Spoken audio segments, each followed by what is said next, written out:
Welcome to a presentation of the National Hot Rod Association. An interactive trip through drag racing space and time. A look at classic races from the NHRA's storied past with today's knowledge. Heroes, villains, bone-chilling incidents, classic upsets, and iconic victories.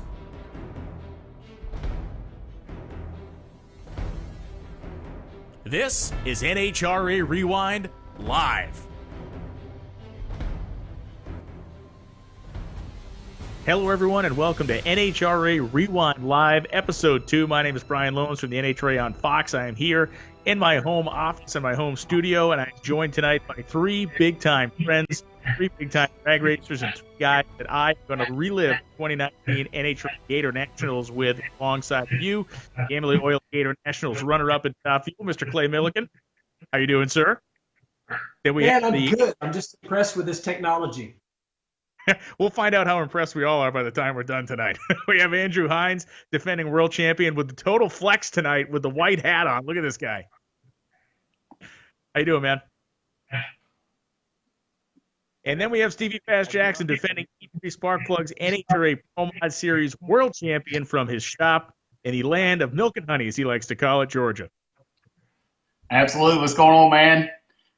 I'm glad to have all three of you guys here tonight. We're going to have some fun. And for two of you guys, it was a bittersweet Gator Nationals in 2019. And for one of you, it was a championship-style weekend. So, Clay, before we get going tonight, I think we're going to have some fun. I apologize for what's going to happen in the final, but leading up to that, it was a heck of a day.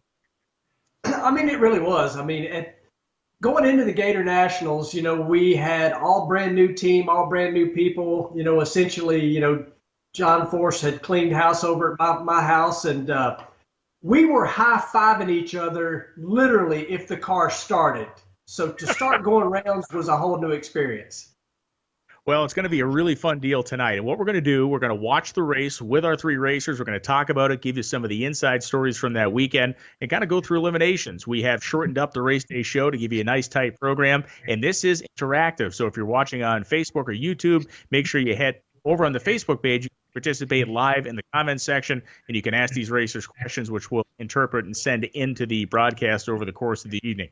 So without further ado, we're going to take it right from the top. An incredible open, probably the most fantastic open of a race we had all of the 2019 season, because it included the greatest drag race announcer voice of all time, the one belonging to Dave McClellan. It was put together by Rob Hedrick, who's in charge of the technology behind this show tonight. And without further ado, let's start our broadcast with 2019 NHRA Amalie Oil Gator Nationals.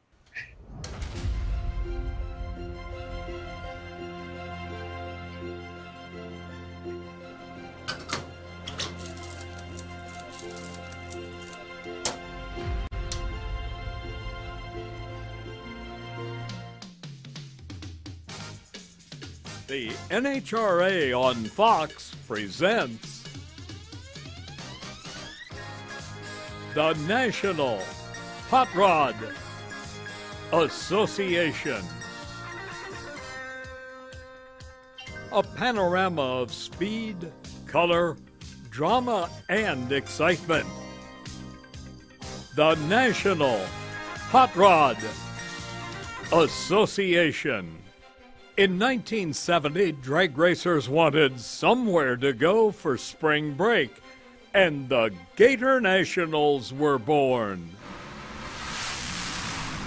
This stadium of speed. Amato heads to the finish line and wins the race, and he has done it. 260 miles an hour for Joe Amato. And Don Garland sets 272 miles an hour as the fastest speed ever on a drag strip. Faster and quicker. No one has ever gone faster. And Kenny Bernstein, you've exceeded 300 miles an hour. 300 miles an hour, I can't believe it. 301. Thank you so much. What a deal, I'm speechless, unbelievable. Breaking barriers beyond speed. They're off together, but it is Shirley Muldowney pulling ahead, and Shirley wins the Gator Nationals for the second year in a row. The records aren't only on four wheels in Gainesville. The 6-second Pro Stock motorcycle barrier has been broken. The moments in Gainesville are prolific. Oh, how about it? There it is, folks. 200 miles an hour, the last big milestone in pro stock motorcycle.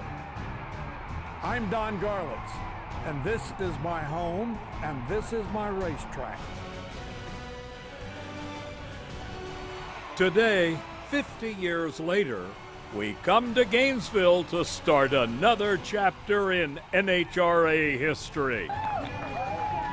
And it's all next on FS1. And here so undoubtedly, that was one of my most favorite moments to stand there to start this race off, to kick off the event. Me and Tony are standing there, and honestly, it was all I could do not to cry, because you're standing there, and all three of us grew up in the era when you watched the races typically on TNN, on Diamond P Sports on Sundays. And I'm going to throw this one at Andrew, because you're a great student of the history of this sport, and we look at the legends on the screen right now. But when you watch that, Andrew, and you hear Dave McClellan's voice and you see the old graphics, it's got to make you happy, right? Does absolutely. You get to relive the experience. I may be still young at heart, in my mid-30s, but I've been going to Gainesville for nearly 30 years. So watched my dad race there early on, and then going there with my brother. Seeing all the great barriers have been broken over there, like you see on the screen there. It's just absolutely phenomenal, and it's great for the motorcycle class to always kick off our season there. Hopefully in 2020 we can do that this year as well. Absolutely. And Stevie, for you, this race has some meaning as well. 2017, this was your debut race with the NHRA. Absolutely, man. I'll always have a soft spot in my heart for the Gators. I've never been as excited and nervous making a run down any racetrack in any car ever than I was in 2017, being the first car in our class in the water box. Made me run by myself for a checkout run. And you want to talk about heart pounding? My heart rate was about 180 beats per minute from the time we fired the car. It's a special place. It is. And Clay, is there anything equivalent in drag racing to coming around the corner at Gainesville on Sunday morning and seeing that 30-some thousand people getting ready to watch a show? I mean, that whole 50th anniversary thing was absolutely incredible, and the amount of people there was mind-blowing. I mean, to me, that was the hugest drag race that I had ever attended. I mean, it was just unbelievable. The whole weekend was so electric. Absolutely was. And at this point, Tony and I are setting up the scene for the weekend. And, this was a cloud-covered Sunday. It was an interesting weekend weather-wise. And we see Andrew with the Wally up in the air. And here we're talking about the 200-mile-an-hour club. And, Andrew, tell a little bit of backstory of you trying to get in this thing, because we learned about this earlier, and it's pretty neat. Yes, we knew the weather was going to be really good throughout the weekend, but on Friday we decided to take a few expenses for Saturday. So changed the gearing on the motorcycle going into the next round of qualifying, had a decent tune-up change off the trailer. And then I decided at the last minute, Q2, like, hey, there's 3 or 4 motorcycles that can go 2 miles per hour tomorrow. I don't want them to do that in front of me if I make a good run here and go to the back of the pack. And I decided to chop the throttle early at about 1,000 foot and get to be the first one out on Saturday morning. Ultimately, it didn't quite work out. Went 199.94 miles per hour. But that gave us a good tune-up and just missed that 200, but got a good tune-up for Q4. You just saw the scoreboard there, 672. That was the last round of qualifying. Got the green hat there, so it's always nice to win qualifying and roll on the Sunday wearing the green hat. Especially as we see on the screen that graphic, the quickest run in NHRA Pro Stock motorcycle history. And, it's when the conditions are right for some magic like that to happen, you guys certainly did take advantage of it. And let's listen to this interview for a second, Rob. Didn't get that 200-mile-per-hour run like I really wanted, but, hey, we're here. We got #1 qualifier, and our guys are doing a great job with our Vance and Hines Harley-Davidsons. Keep on the lookout because they have 3 bikes on the property here this weekend. Roger Brogdon in Pro Stock, one of the other racers that get a look at Roger Brogdon, who had himself a pretty strong weekend in Pro Stock. His shortened 2019 season, the couple races that he did run, he was a factor. And, of course, Terry McMillan in the Amalie Oil Top Fuel Dragster, a guy who's always wanted to perform well at this event because, of course, it is his sponsor's race. And this one being the golden anniversary, it was pretty spectacular. So as we get ready to roll into round 1 eliminations here in Top Fuel, I will remind everybody that is working in the chat. We have some people monitoring that. They're going to forward us some questions where we can talk to our racers, ask any questions that you guys may be interested in out there in viewer land. And I think I have one coming in right now. And we have it's a shout out. Thank you, Steve. We have a shout out from Andy watching in the United Kingdom. So a worldwide audience tonight. A quick reminder before we start round one, National Dragster right now is free for everybody. Go to NHRA.com, read the full released issue of National Dragster. That is free for everyone. Let's go drag racing here. Round one, Top Fuel. Let's roll it, Rob.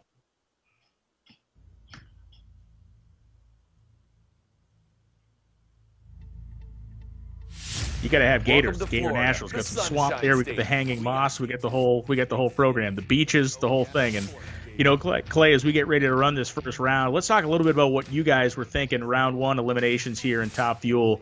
To go back to that day, who did you have, and what was your mindset?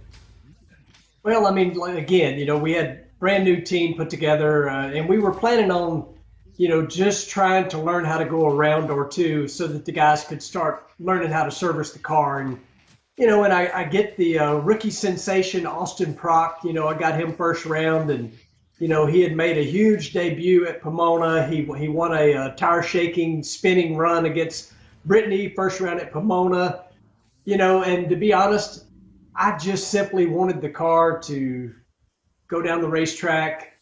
I was so happy to be back with Mike Klober, and I knew the group of guys we had assembled are going to be awesome. They are awesome, but at that point, so early, 3 races in, we hadn't won a round. And again, we literally, were just battling, figuring out where everything was in the trailer and making sure the car would start and not spit oil everywhere, But, Austin Prock right off the get-go was not an easy draw. No two ways about that.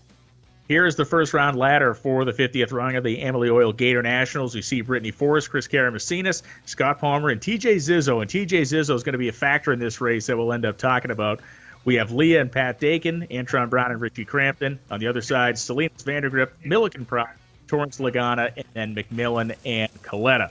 So there he is, Austin Prock. You were the first pair out. And Clay, you were too often the first pair out on Sunday mornings. You guys got to fix that when we get back going again in 2020. I know. But I think, you'll have to tell me, but I think we qualified number 7. And, first pair out is, to me, that's kind of according to how confident you are with your car. A lot of times, you got fresh glue to run on. And, then you also have the scenario of, well, maybe I don't want to be the first pair out because we don't know how good the track was. But the weather was phenomenal. The track there is usually good, and a little bit of cloud cover.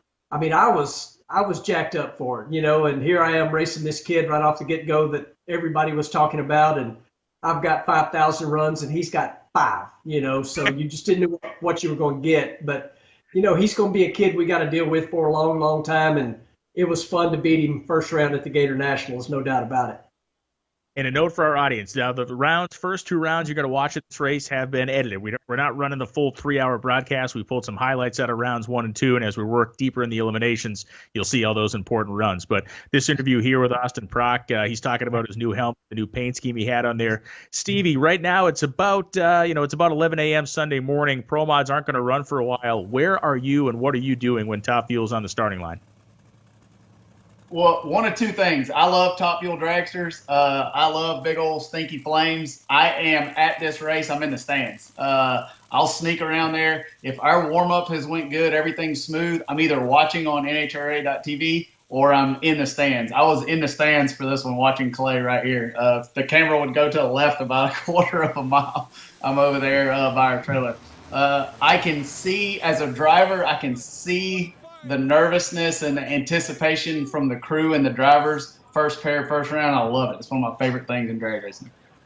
What did he yell at you right there, Clay, when Mike was catching the radio? Well, if we were to back up, I was watching the staging process there. Both of us were a little slow going in. Austin definitely, I don't want to say I held him up. I did not, but he was taking his time going in, and I had made the decision I wanted to go in second. And you can see he had a little tire shake and a good recovery, put a cylinder out right there. And there is not a better feeling for me than having Mike Klober come on the radio, because that's who I started my career with in Top Fuel, is with Mike Klober, to yell out what the numbers were. Of course, at 1,000 feet, Mike was kind of new back to the game, and we're racing 1,000 feet. I already knew what I ran. I looked up at the scoreboard and saw it. But it is such a great feeling when I hear on that radio, good job, brother. You went 371 or whatever it is we ran right then. And it is a good feeling, to look up at that scoreboard, see that ET up there, and then more importantly, as you drive on by, you see that little light bulb on the wall, and if it's lit up on your side, you've got the round win, and you just did it against a John Force racing team and a kid that is he's everything everybody talks about. He's a bad dude, and to get that win was huge. First round at Gators, first pair out. I'm with Stevie. It don't get much better than that. We just saw the historic 1982 final round between Don Garlits and Shirley Muldowney. Then we saw them in the present day as we had NHRA's Unfinished Business, which we're going to show you here in a little while, where those two epic rivals found themselves on the racetrack against 6 other complete massive legends in NHRA drag racing. Another young driver that has made a very strong impression early on in his career is Jordan Vandergriff. He is on the starting line here next to Mike Salinas, and Mike Salinas had started the season at this point with 3-round wins. He had gone a couple of rounds in Pomona, 1 round in Arizona, and he did not go past the first round here. We look at Jordan Vandergriff. Andrew, in your stage of your career, can you put yourself back there when you're a year and a couple races into driving a race car? I mean, how quickly do you mature as a racer at this level? Well, you think you're invincible at first, right? You just can go out there and do no wrong and swing for the fences when you're racing those champions that have been around the sport for such a long time. And Jordan, from what I've seen from sitting in the motorcycle pits, he's done a pretty good job of wheeling that dragster down the racetrack. And that brings me back to when I was 2002, 2003 when I was just getting going. And you just go out there and, like I said, you feel like you're invincible. And you can see that in the attitude him and Austin would carry throughout the year. They were not afraid to go out there and race these guys. They were racing for reaction times and getting the bragging rights on who could leave first. And that's what you have to do. If you want to make that mark, you got to let them know you're here to play. And then, it seems like 3, 4, 5 years into it, after you settle down, then you start making all the mistakes that you probably should have made earlier on. Yeah, you get in your own head, right? As we look at our UTI.edu power rankings here, big part of our 2019 season, going a little bit deeper into the data analysis behind who was being successful and how they were being successful during the 2019 season. We see Clay right there in the number 6 spot. We saw how high up in the ranking Jordan was, and while that is a part-time team, these rankings are weighted on the individual performance. So if you run 6 races and run them very strong, it puts you higher up in the power ranking than if you ran, you don't get weighted against races you didn't run. So it was a neat way for us to start to quantify some performance last year. And as you can see in the background, the gray skies and a tailwind blowing at Gainesville Raceway on Sunday morning at the Gator Nationals. And let's listen to Jordan Vandergriff at the top end. Anniversary of the Gator Nationals. This is your first trip here. What do you think of the place? I love it. I mean, being here, the 50th anniversary, so much history. Actually, my grandpa came in and he said he attended the first one. So for us as a family, it's really cool being here at the 50th and getting a round win in the first round. It's thanks to my guys, thanks to DA Lubricants. We're going to go to the second round. So we go back to the starting line here in a great kick, Jordan Vandergriff, as we see Doug Coletta and we see Terry McMillan lining up. Clay, this one's going to be for you, this question, because Terry McMillan has had his struggles against Doug Coletta. And we can talk about the mental game of drag racing, we can talk about competition, but it's clear to me, as much as we hear you all say it, and I'm sure at some level you mean it, but I'm just racing my own race. You can't forget there's somebody in the other lane, right? I mean, clearly there's a factor there. I mean, it's just so weird. It's like Terry and Doug Coletta cannot get away from each other. I mean, they just constantly seem to run on each other. And when somebody just keeps beating you, over and over and over again, it does get in your head. It's like you're going to try harder, and then usually when you try harder, you end up making a mistake. But, and this is a lot of pressure on Terry because it is the Amalie Oil Gator Nationals. He's got hundreds, maybe even 1,000 people there from Amalie, in hospitality. And so, it was a huge race, first round, and you got one of, if not the greatest, top fuel driver ever in Doug Coletta. I mean, that dude is just bad. He's rock solid. He don't make mistakes. And, Terry just can't seem to get away from Doug for whatever reason. But, I mean, it was a good drag race. I mean, holy crap, it was a great drag race. But Terry come up on the wrong end of that one. Yeah, and I mean, Terry was 72, and Terry is a top 5 lever in top fuel. I'm not taking anything away from the guy because he is year after year a top 5, top 6 guy reaction time wise. But Doug Coletta here shot the light bulbs out. He's 50. They run identical elapsed times. and Doug Coletta goes down. Last year, Doug Coletta tied his own personal and the record for the number of hole shot round wins in Top Fuel over the course of a season. Steve, I'm going to throw this one your way because you're certainly up on the psychological warfare of drag racing. When you know a guy is leading the league in hole shots, that definitely gets in your head. Yeah, most of the time you're your own worst enemy. Point in case, when I run Todd Tutterow, I'm either going to go 008 on him or I'm going to go 30 on him because I know he's right there. Same way you got a guy like Michael Bealey. You know he's going to blow your head off on the tree. It's really hard as a driver to get up for it, but don't overthink it. At the simplest level, it's see a light, stimulus, and react. Phil Schuler told me a long time ago, all you can do is mess it up. If you'll just leave when the light comes on. But our brains as drivers are our worst enemy. I promise you that. We advance now into the second round of Top Fuel Eliminator. We see Leah sitting there on the right side of the racetrack, Todd Okuhara walking away from the track, and Richie Crampton, E3 Sparkplug side of the racetrack, getting ready to lay one down here.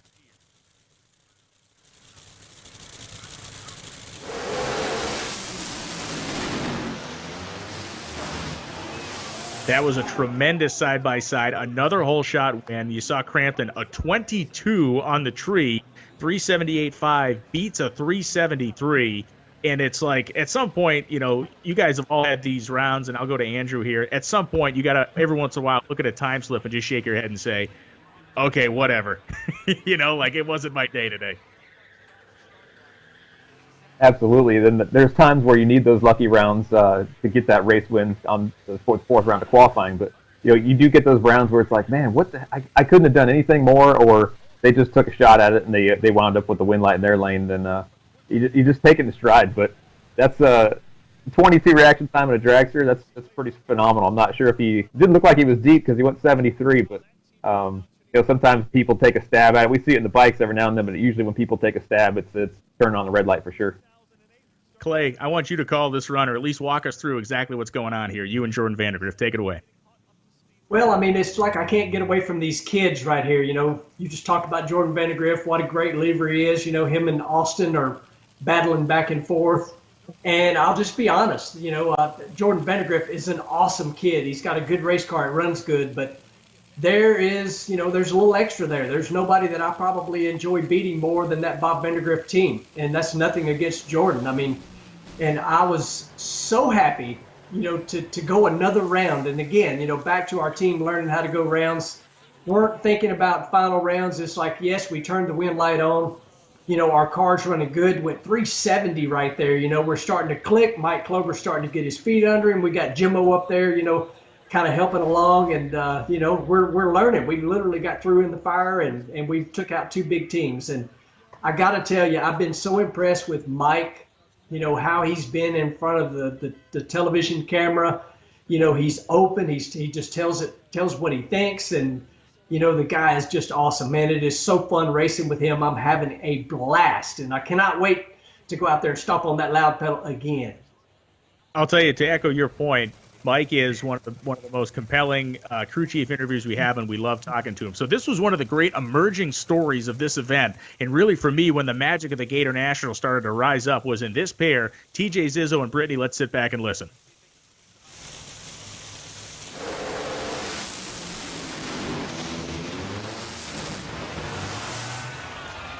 I mean, the hair on the back of my neck stood up when that happened. 376 beats a 375. Mike Kern there, the crew chief on that car. They're a part-time team, but my God, they come out and they can throw down with anybody. You know, Clay, you got to respect what those guys are capable of doing. And from this point forward, I thought, oh boy, we're living in a dream world now, because this is officially a special race. Oh, without a doubt. I mean, and we saw somebody that certainly, you know, is a big assist to TJ Zizzo and his dad and his family-run team there. You know, Ron Tobler gives them a help. And I got to say, I'm probably glad that Ron's over there in the funny car world, because when TJ Zizzo shows up, him and his team, man, they do good. They go rounds, and they're just consistent. TJ did a good job there, you know, and beat Brittany. I mean, that's a big deal. You know, they're one of the best funded cars out there, and TJ comes out and makes a handful of races a year and just took out one of the biggest names in the sport. Now we come back to the starting line. It is this the battle, the epic Steve Torrance, Doug Coletta battle. Seems to be a week-to-week thing we start seeing this part of the year. But in this situation, Coletta, 063 light, goes 370 at 327. Stevie, what do you respect most about Doug Coletta? Man, he's an absolute machine. When you watch Doug Coletta on the starting line, that man cannot be shaken. He does not give you anything. He will get that car to the finish line if it's in trouble.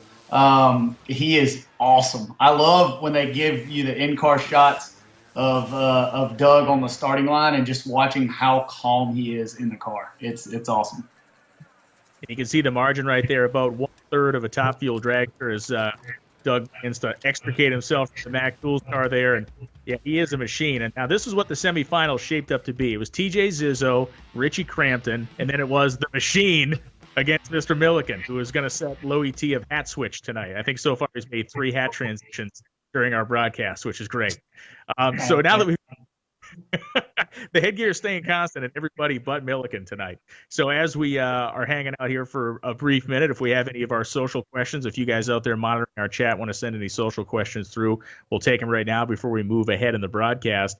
But Andrew, just one quick question. We saw Steve Torrance there, and the fact is they're able to put together a year in, year out championship caliber team, as do you. Talk to me a little bit about how difficult it is to keep that an operation at that high a level. It's definitely very difficult. The preparation is the big thing. You know, a lot of people see us at the racetrack, and we may not be thrashing and throwing stuff around and doing everything that you would see at other areas of the pits, but our guys do a very good job of preparing each race, and it goes all the way back to keeping account on how many runs are on different parts of every part of the engine. We try not to let anything expire at the racetrack. We push them hard, but we tend to build more reliability into our engines than we do maybe push the envelope on performance. We'd rather not give up that round because a piston let go because we took 10 grams out of it or something. So we try to make sure that everything's going to be tip-top shape. Everybody else does, obviously, but our guys do a phenomenal job of it. Our Harley-Davidson engineers that we work with at the motor company have done a great job of modeling the engine and making sure we can find more horsepower and make sure it's as reliable as it can be. And you know, getting to the racetrack is a big key component too. So when you got guys that are dependable and getting everything to the race, and I can put on my helmet and know it's 100%. It's good to go and makes racing on Sundays a lot easier. Steve, we're going to transition to Pro Mod here, and as we do, we had a question come in from a fan, and the fan asks, and this question comes from Rodney Mann Kahuna. He says, does the season pause that's happening now help the younger drivers that are less experienced or the older drivers that are more experienced? I would say that it helps the older drivers who are more experienced, and I'll tell you why. If you're just coming into this deal and you don't know what you got, you don't know what to do. I am our own worst enemy. I got Billy Stockland with a noose around my neck right now trying to stop me from making changes like we're making runs every week because I want to work on the race car. And knowing what to refine and what not to refine when we have all this time is what will dictate who comes out swinging and who comes out falling on their face.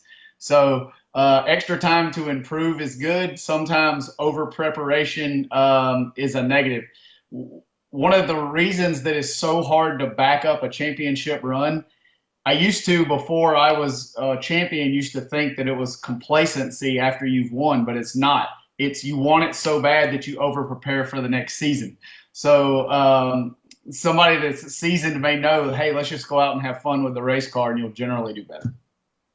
Let's roll into the next category here at the Gator Nationals, continuing on with our broadcast. And a reminder, of course, NHRA National Dragster Magazine, 100% digital and free on NHRA.com right now. You can check that out. That is the cover of this issue of National Dragster, how fitting a snapshot of folks from around the world of NHRA drag racing and how we are all kind of working our way through what is a very odd time in the history of this sport. All right, enough of the magazine cover. Let's burn some more rubber here at the Gator Nationals. So we're going to move into Pro Modified coverage here. Normally, our Pro Modified coverage is handled in a separate show, but through the magic of television editing and through Rob Hedrick's hard work, we have our Pro Modified class on display here as well. So Stevie, let's talk about this. Gator Nationals, this race you mentioned at the start of the show. It's where you started your career in NHRA in 2017. It's going to be the start of a new season. What is your testing regimen leading into the Gator Nationals? It's not only brutal, but it's mixed with failure. So during the off season, we come up with all these ideas that we need to do to make the car and the team run better. So for the first month of the season before the Gators, you're running all of that stuff. Well, 95.5% of that stuff doesn't work.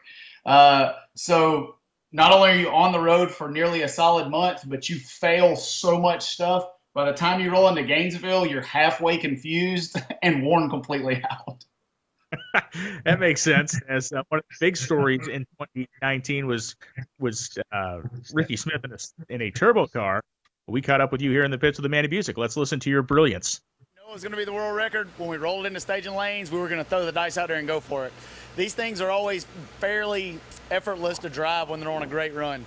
Left the start line, carried the front end through first gear, shifted it to second gear. When I went to high gear, I was thinking, don't wreck it. It's going to be awesome.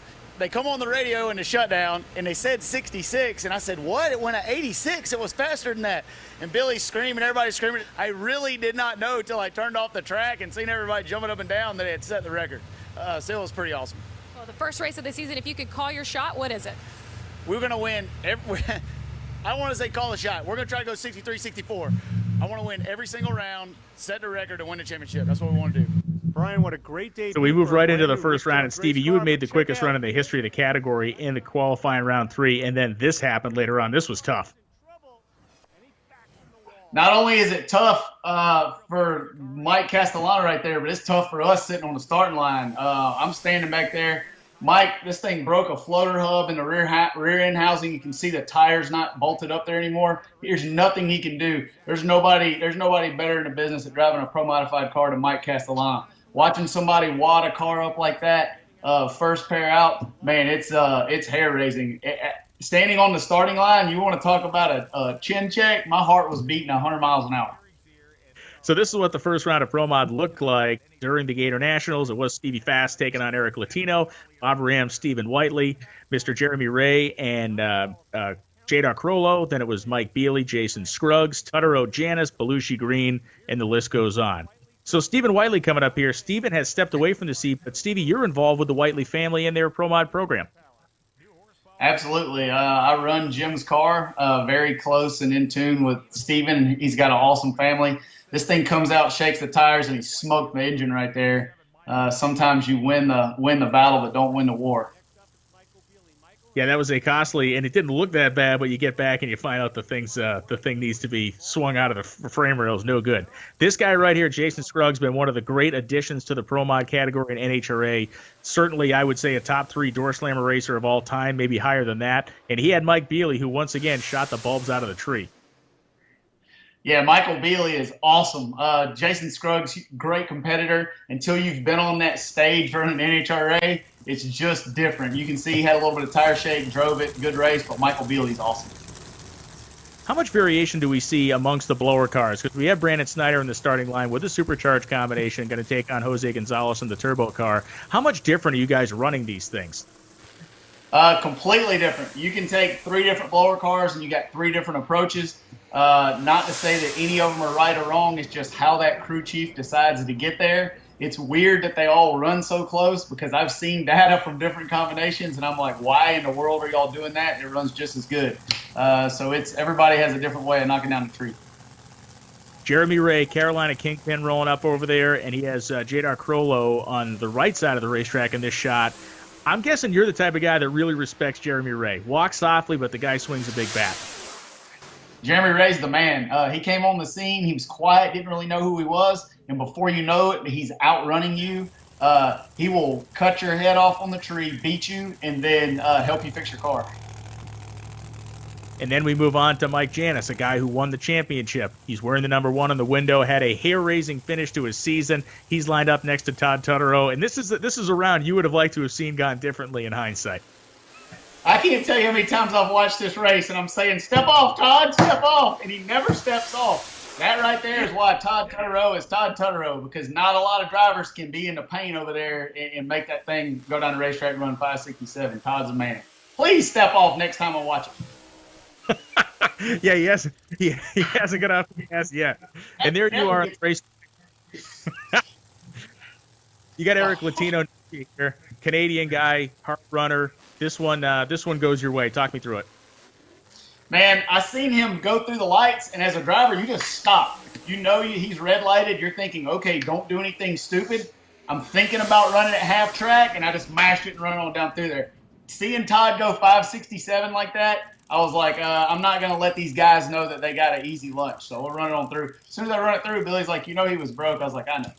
But yeah, sometimes you take it down through there, see what it runs. Mark Caruso coming up. Caruso from New York, a guy who unfortunately had a very tough incident in Bristol last year. But at this point in the season, he had run 1 or 2 races in 2018. And we had some pretty high expectations of this family that, was very strong in PDRA competition and showed that they're absolutely no slouch in the quarter mile either. Yeah, absolutely. You can see him crushing Father Time over there. Mark Caruso is a beast on the tree. He doesn't take any slack. He's always going to be 20 or better. And he's a presence. He's a force to be reckoned with over there. Ooh, look at Belushi, my man over there.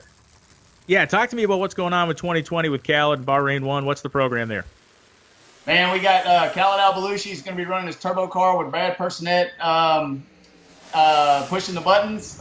We've got Justin Bond in a Pro Charge combination. I'm going to be running my blower car. And we got Jeffrey Barker driving the Barker Max nitrous combination. So I don't know what combination has an advantage, but we're going to just run them all and find out. So we see how first round shook out. You advanced to face Stephen Whiteley in round 2, Jeremy Ray, Mike Bealey, Todd Tutterow, and Mr. Chad Green on one of those pairs as we look at our Dodge Tales from the Strip. And hey, Andrew, tell me about this in 2005.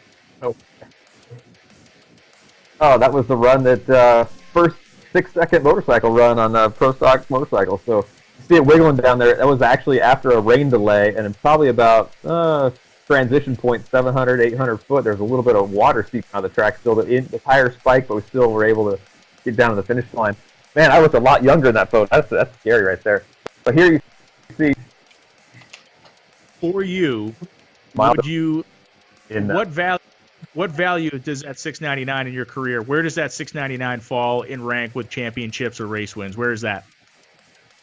That's pretty high up there. Terry Vance was the first in the 8s and first in the 7s. So, for us at Vance and Hines to keep the trend going and break the next second door down, that's pretty phenomenal. I'd say, short of maybe last year's 2019 success, 6 seconds by rank number 2 next to success. Very, very cool. As we look at our 2018 Pro Stock Motorcycle season recap, Matt Smith was the champion, had a incredible finish to his season in Pomona that year, just was leveling people, running those big speeds. Hector Rana Jr. went the 200, which we've seen. Tonglet won the U.S. Nationals. And, that last line, I don't even know who put that in there, Andrew. I argued that they shouldn't even add that line in there, but, they didn't listen to me. I'm sorry that was put in there. I'm hoping people are zoomed in on the screen and they can't read the bottom half of it right there. So, but that was a tough season, 2018. But luckily, we're able to rebound this year and make sure we could kick things off back to what we're used to.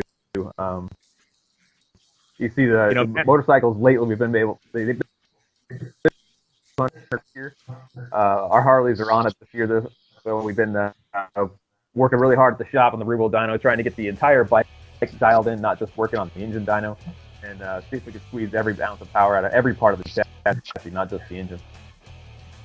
Cool. As we look at our ladder here in Pro Stock Motorcycle, Ayler Stouffer, Arana Jr., Clance, we look at some of those big matchups.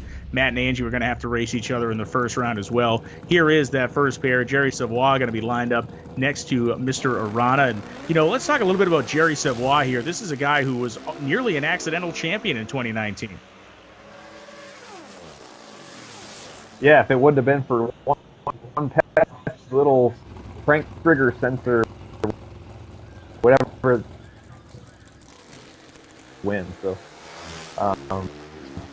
going back to last year here, like we're watching Angel go down the track, that makes me feel bad as a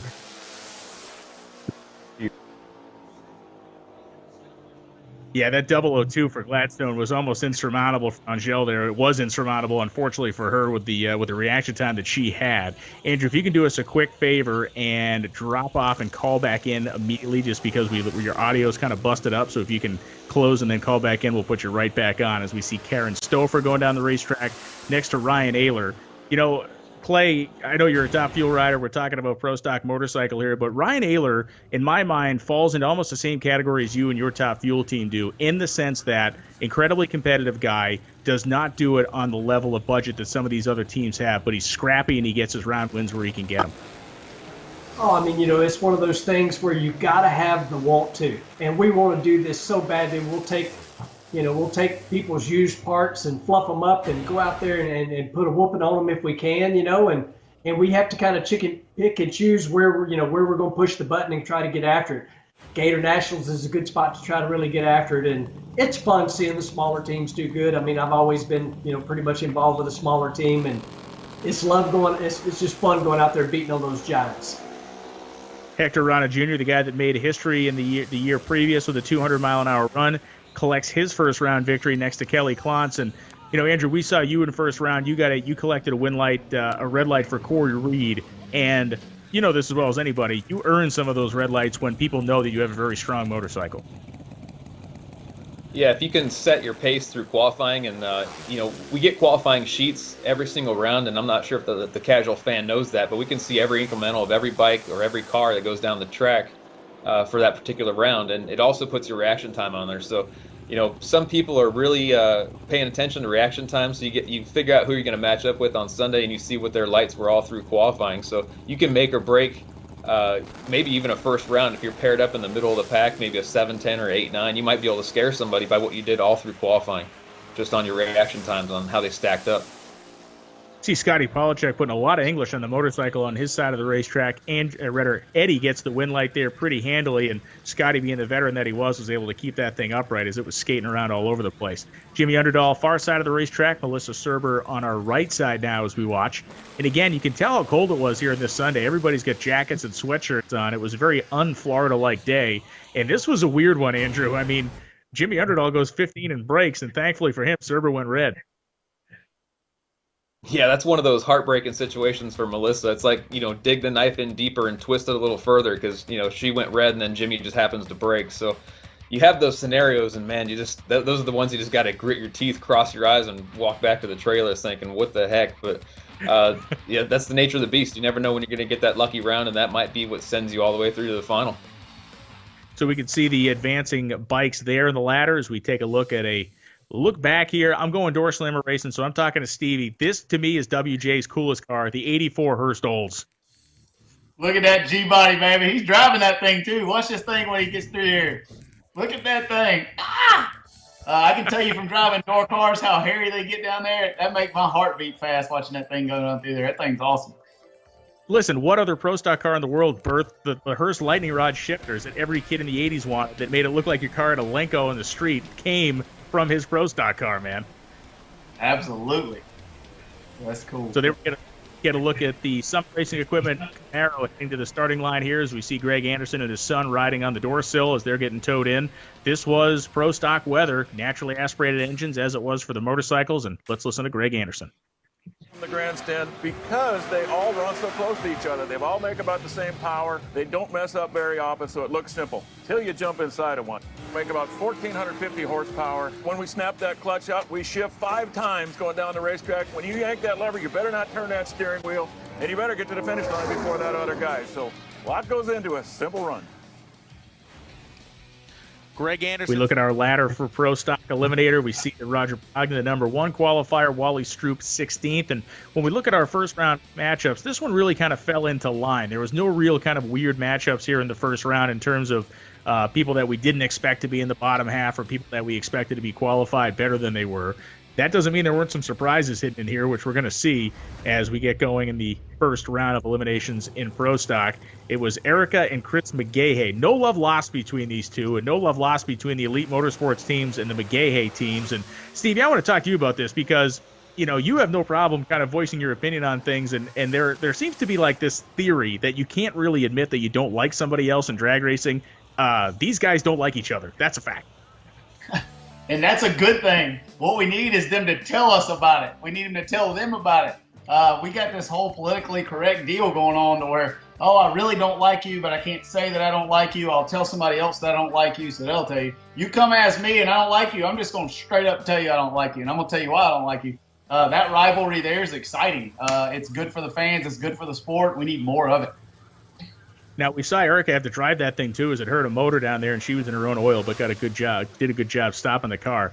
This was a big one. Jason Line and Alex leave within 5 thousandths, and it was Alex that actually pounded Jason at the finish line by 15 thousandths of a second. That was pretty unexpected, just because when Jason's close or a little bit out on people, he normally has the horsepower to keep his nose out. But in this case, it was Alex Laughlin who had a fairly star-crossed day. This guy on the left side of your screen started to really make some magic in the Tony Zizzo sense. Watch this, Kenny Delco and Jake Coughlin Jr.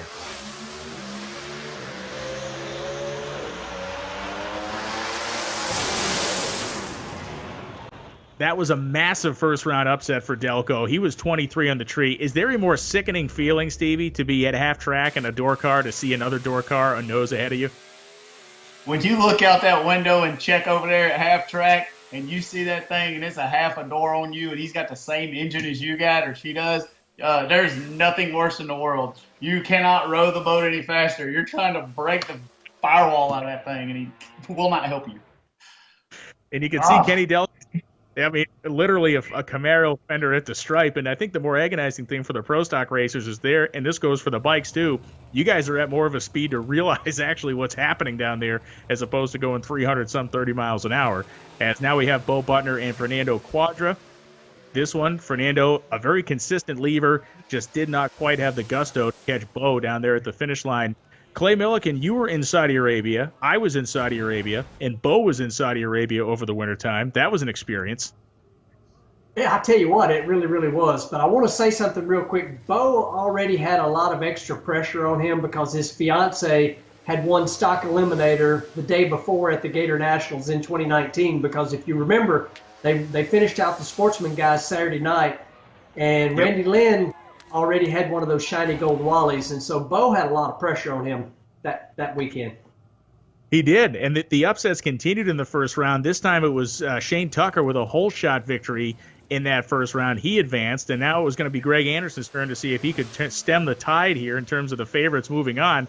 And Alan Przinski made this one way more interesting than it needed to be with a 006 light. Greg was 51 and had plenty of horsepower to get the job done. But when he looked at that time slip, I'm sure that he had a little bit of a cold bead of sweat come down his forehead because Przinski brought the high fastball there.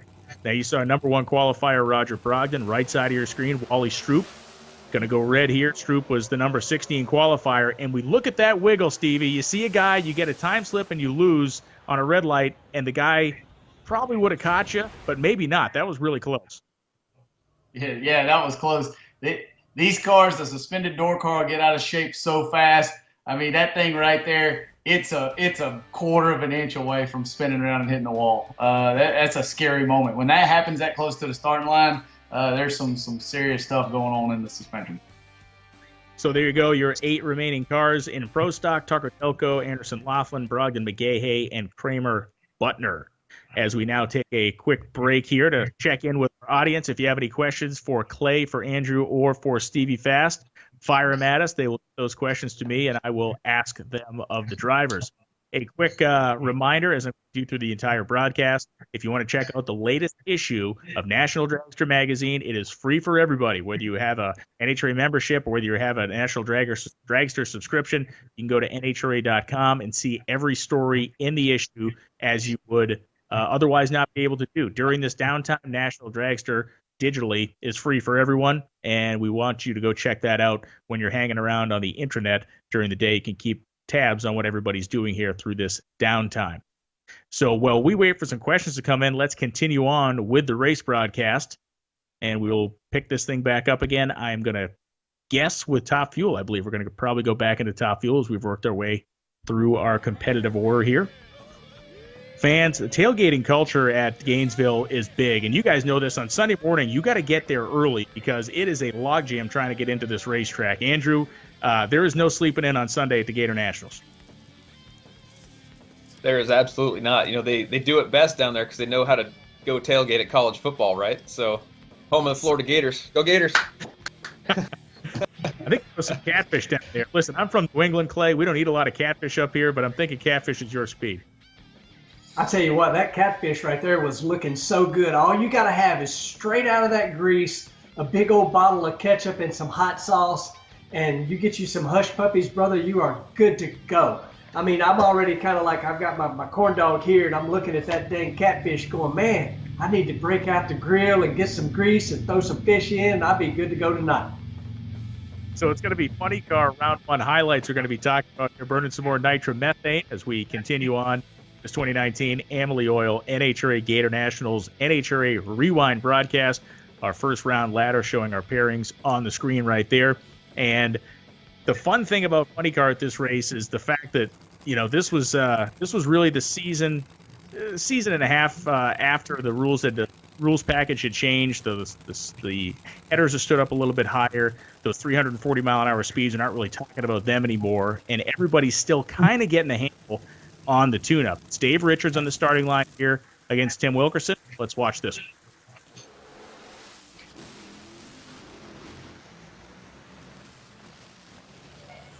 Tim Wilkerson got off the starting line first. You saw both drivers having a pedal. Both cars had cylinders out, kind of a battle of attrition there, but Wilkerson took the victory, 475. Nothing to brag to your mom about, but he will move on to the next round. And we're going to watch this thing. And Clay, obviously not a funny car race or a dragster guy, but as far as tire shake goes, it's just as violent on both sides of the fence.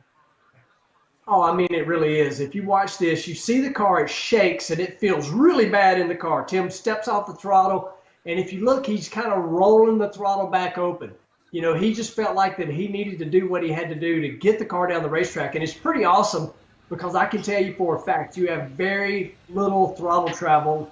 And Tim actually never got that thing back wide open. And, you know, a lot of times when you do that, you know, you'll get the win, but it can damage some stuff because there's a switch under the gas pedal. If you don't get the car back wide open, the fuel system, the timing system, the clutch system, all that stuff's not working anymore. But you know, Tim is a veteran. He tunes the car. He owns the car. And, you know, he did what he had to do to get the win right there. That was a masterful driving job, no question about it. Let's listen to John Force.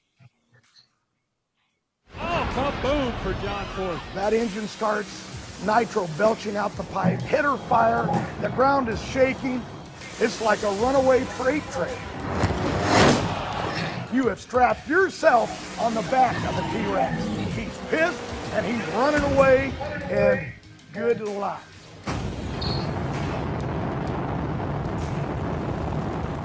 So there's the Tyrannosaurus. And there's the man right there in his place of business, John Force, sitting in the race car. Clay, we had a fan question come in. What's the difference between the 3-hole and the 4-hole injector? Well, I mean, it's just a crew chief preference, to be honest with you. They're, you know, they can tell you there's an advantage one way or the other, but the truth is, you know, we're only allowed so many square inches. That opening can only be so large. And so, you know, some crew chiefs feel like the car reaction time is better with one versus the other. I don't know a whole lot of difference about them because we've got what we got and don't have the budget to test out the, you know, the 4-hole. We have a 3-hole injector. But if you look, there's a lot of variations of them. The Schumacher cars, if you look at their injector, the back of those are a little different than the Alan Johnson injector, which is kind of what we run. But it's a lot of science in that stuff. There is nothing, no stone left unturned in none of this stuff these days. I mean, Stevie and Andrew, you know, they do a lot of testing. They can do a lot of dyno work. The big teams have supercharger dynos, and they can put the injectors on, and they can find differences in them. I don't know the difference between the 3-hole and the 4-hole, other than square inch wise, they are the same size. Great slow motion replay here of John Force's car going down the racetrack. You can see that carbon fiber body just kind of flexing and quivering as it goes through the breeze. And of course, John Force had some big things up his sleeve for the rest of the 2019 season. As now we look at Robert Hight and Terry Haddock. Terry Haddock, of course, a guy that you just have to admire the tenacity of this guy. Year after year, he's out there. Ran 2 cars for basically the whole season in 2019. Made a representative run here, but not a quick enough run, as Robert Hight, 386.9, 331.94 miles an hour. And Robert Hight doing what Robert Hight does. Dead, rock solid, consistent on the starting line. And as always, Jimmy Prock, the full-on aggression. Stevie, I want to talk to you about that. Measuring or balancing aggressiveness to the conditions as a crew chief. This is the thing, right? You can't always try to go for the throat, or do you always have to go for the throat no matter what class you're in? The key to me, because I run a car and I co-run a car with Billy Stockland, the key is you cannot let them know a pattern of when you're going for the throat. Used to be I was always full throttle, Billy, I want to run the rods out every time, and Billy was always very conservative. It's really interesting if you can sit in our trailer and watch how we can change places. Sometimes Billy's like, I'm blowing the rods out, and I'm like, no. Me and Billy are chocolate and peanut butter when it comes to that, and we both have home run ball capability, and we're both not too prideful to back up when we don't need to swing at it. Keep them guessing. Yeah, well, Jim had tuned his car to a nice clean run here. Johnny Lindbergh drove it well, but Dickie Venables and Matt Hagan did the better job. The 394 at 322, about a half a car length at the finish line. Andrew, you're a guy who not only rides the bike, you also tune the bike. What is the frustration level when you get outrun like that? If you leave square with somebody and they just have more than you in the tank, is that the most frustrating way to lose one of these things? I don't think that's the most frustrating way. I think it's just more of a, well, I guess that's all we had for that round, so I guess we'll just take our lumps and go figure out how to make ourselves faster for the next one. But, when you come up a couple thousand short, those are the ones that hurt when you start, thinking in the back of your head, could I had a few more thousandths on the tree? Was it the 60-foot? Was it going crooked one way or the other? Did you have to correct it? Those are the ones that you wish you could get back. We watched this run again in replay. It is Bob Tasker III, and it is Ron Capps, the Napa know-how machine. And, we always give Ron Capps and Ron Tolber the big credit for being a hot weather race car, but these guys are capable of running in all conditions, as we see here, with no sun in the sky. It was Capps advancing to round 2 to take on Robert Height. Then it was going to be Force Hagen, always a great matchup there, Wilkerson Pedregon, and Tommy Johnson Jr. taking on Jack Beckman. As we continue to work through our highlights here, as mentioned, we tightened the program up a little bit to show you these first round and second round highlights to really get into the meat of the late round eliminations at this 50th running of the Emily Oil Gator Nationals.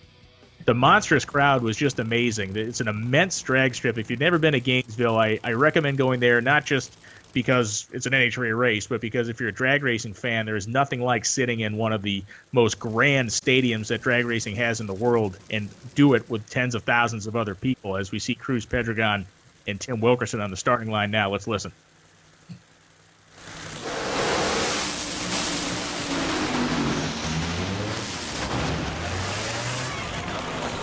Tim Wilkerson, 387.2 at 329.50. Wilk is one of these guys that always has a right hook ready to throw, and this was one of the runs where he threw it. Didn't necessarily need to have all of it because Cruz had his problems, but this guy can jump up and throw down when need be. Oh, he is good at what he does. The guy, like I say, drives, tunes, does it all. And when he has to, he can put big numbers up. I think that run right there, 329 miles an hour, nice, solid run.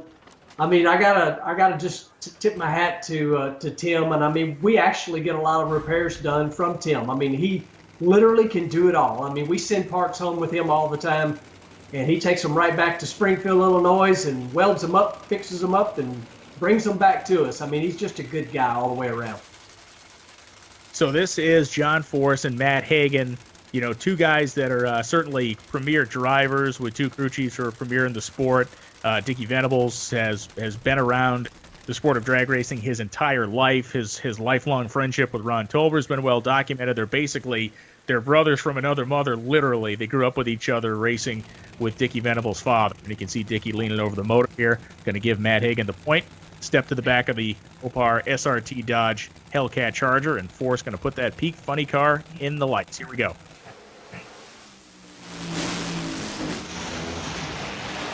A little too much on the racetrack for Hagan. He smokes the tires, and John Force smokes the tires late in the run. 447.1, 185.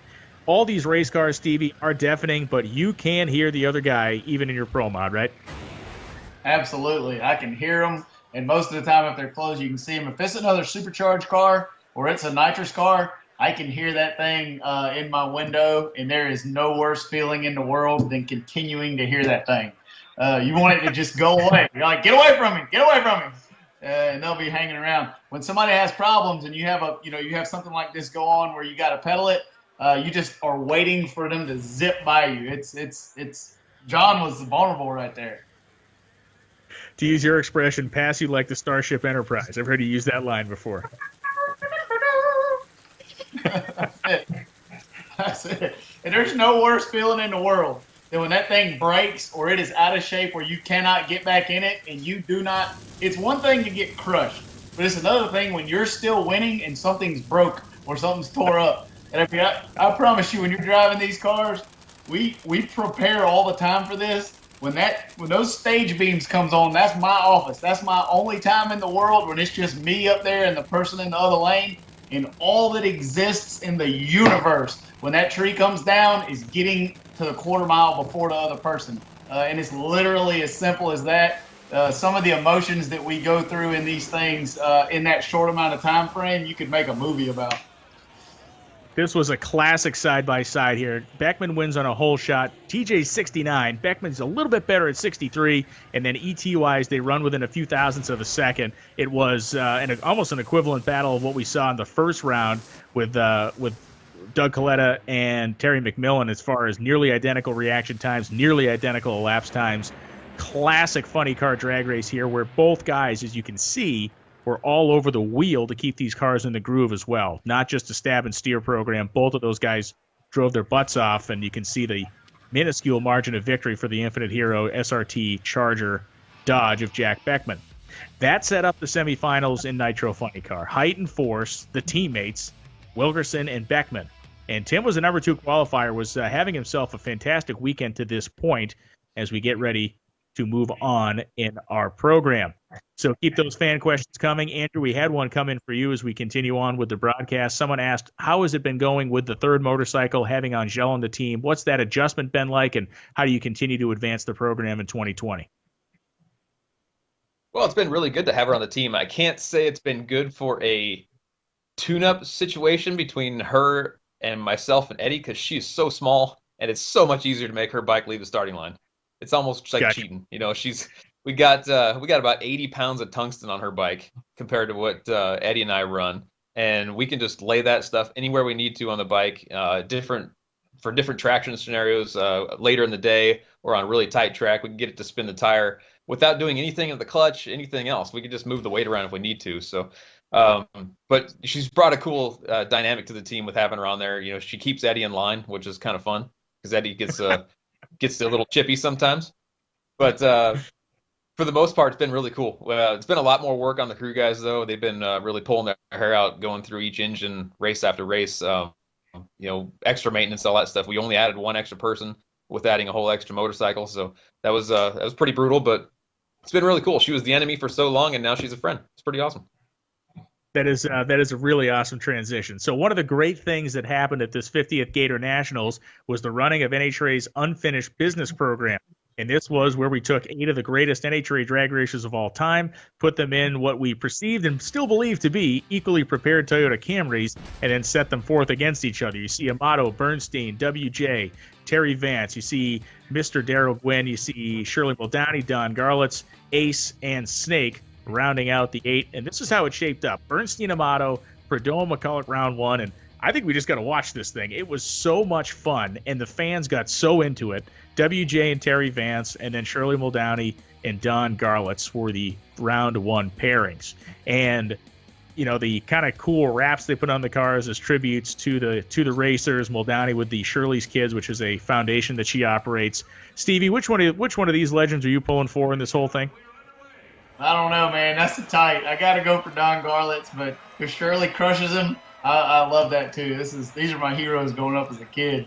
I know both of them right now are like, please give me some more horsepower. Like, they have been really fast, so right now they're like, go. She crushed them. I am not sure Shirley has been happier about anything in a long time than this way overdone. She still has it on the floor.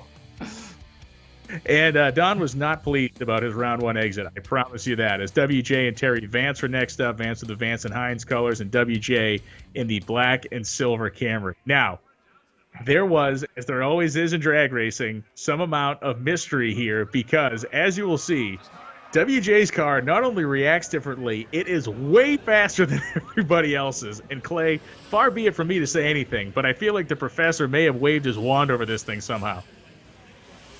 You know, it's pretty amazing. You know, it was so many rumors going around that because WJ's car was so fast. It's like, you know, it is the professor, and I think he actually might have got to drive his car to the hotel, and maybe he didn't actually go to the hotel. Maybe he took off to Georgia real quick and did a little dyno on that thing. But whatever it was, his car was fast compared to the others.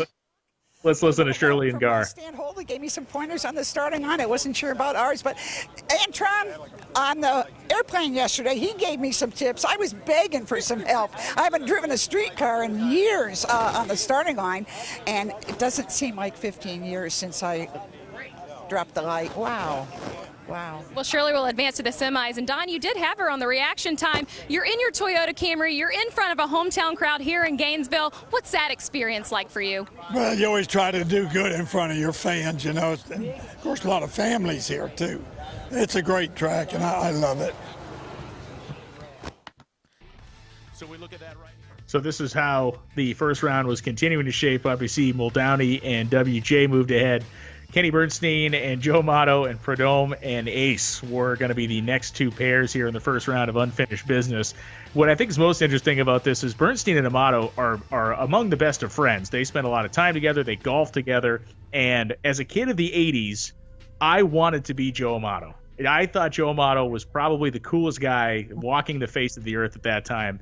And Andrew, we're about the same age. When you were a kid watching these races, when you're watching the guys in Funny Car and Top Fuel, were you an Amato guy or a Bernstein guy?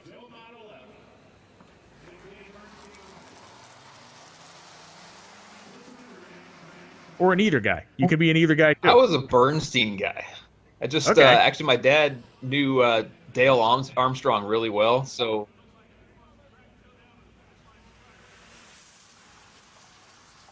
Yeah, so knowing Dale Armstrong really well, you know, we'd see him at the shop events for a while, and then chilling up around sport, you know, I knew the Budweiser car. I was always rooting for him. And Brandon came out, and then Brandon and I were pretty good buds there for a little while when he was getting his career going. So it was pretty awesome to be root for those guys.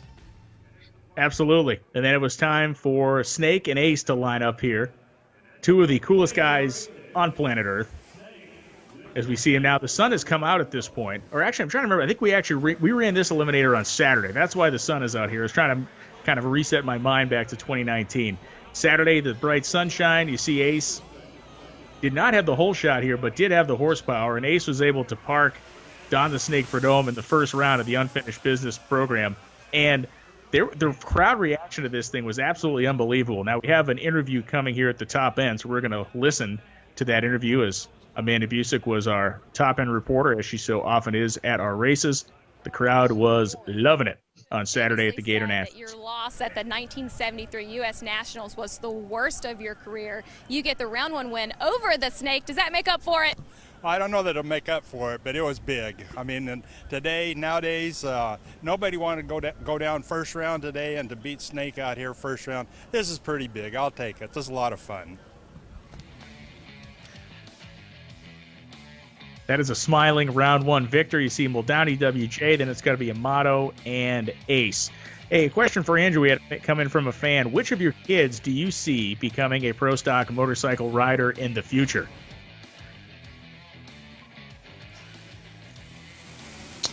Well, definitely my son Declan. He's already racing junior dragster and been riding dirt bikes for a few years now. So he's got the passion. He's got drive. He's been really good driving his junior, especially the last year. As long as we get back on cheer this year, we'll be having some more fun. But he's definitely my little racer. He knows almost probably more stats about drag racing than I do. He knows every racer. He's a big fan of Stevie Fast and Clay here. So he might even be making a cameo here in a minute. He might jump in the screen behind me just to say hi. But nice. You know, if anybody's going to race in my family, it's definitely going to be him. That's pretty fantastic. You saw a clip there in the pits of Big Daddy Don Garlitz warming up the Top Fuel dragster of Antron Brown. Stevie, you warmed up Chris Karamessinas' car, was it a year or two ago? When was that? 2017, my first NHRA race. Not only are we over there completely blown away by 30,000 people, fans lined up around the trailer and completely overwhelmed. The Greek and his guys come down there and said, hey, it'd be an honor if you'd warm up my top fuel car. You want to talk about a chin check right there for me? I got to sit in that thing. First time I've ever sat in a running top fuel car and warmed that thing up. And it was unbelievable. I couldn't believe the generosity of those guys. And we've talked about maybe making some passes in it sometime down the road if everything goes right and the stars align. But it was an honor to get to warm up such a Legends race car. We see Shirley Muldowney here pulling up to the starting line, and Shirley had a moment, a kind of a poignant moment, as she was coming to the starting line with Ron Tobler. Her and Ron for many years were together, as sometimes happened, they were no longer together. But it was a neat kind of moment of reunion for those two in the starting line, and a very happy moment. Now, the happiness for Shirley stops right about the time the Christmas tree flashes here, because once again, WJ in the menacing black and silver Camry lays one on his opponent. WJ had about 100th of a second advantage on the starting line, and by the time we get to the 8th mile, he is about a train length out on Shirley. And Shirley, being the hardcore competitor that she is, may be saying things in that car that we cannot even say on the internet at this time.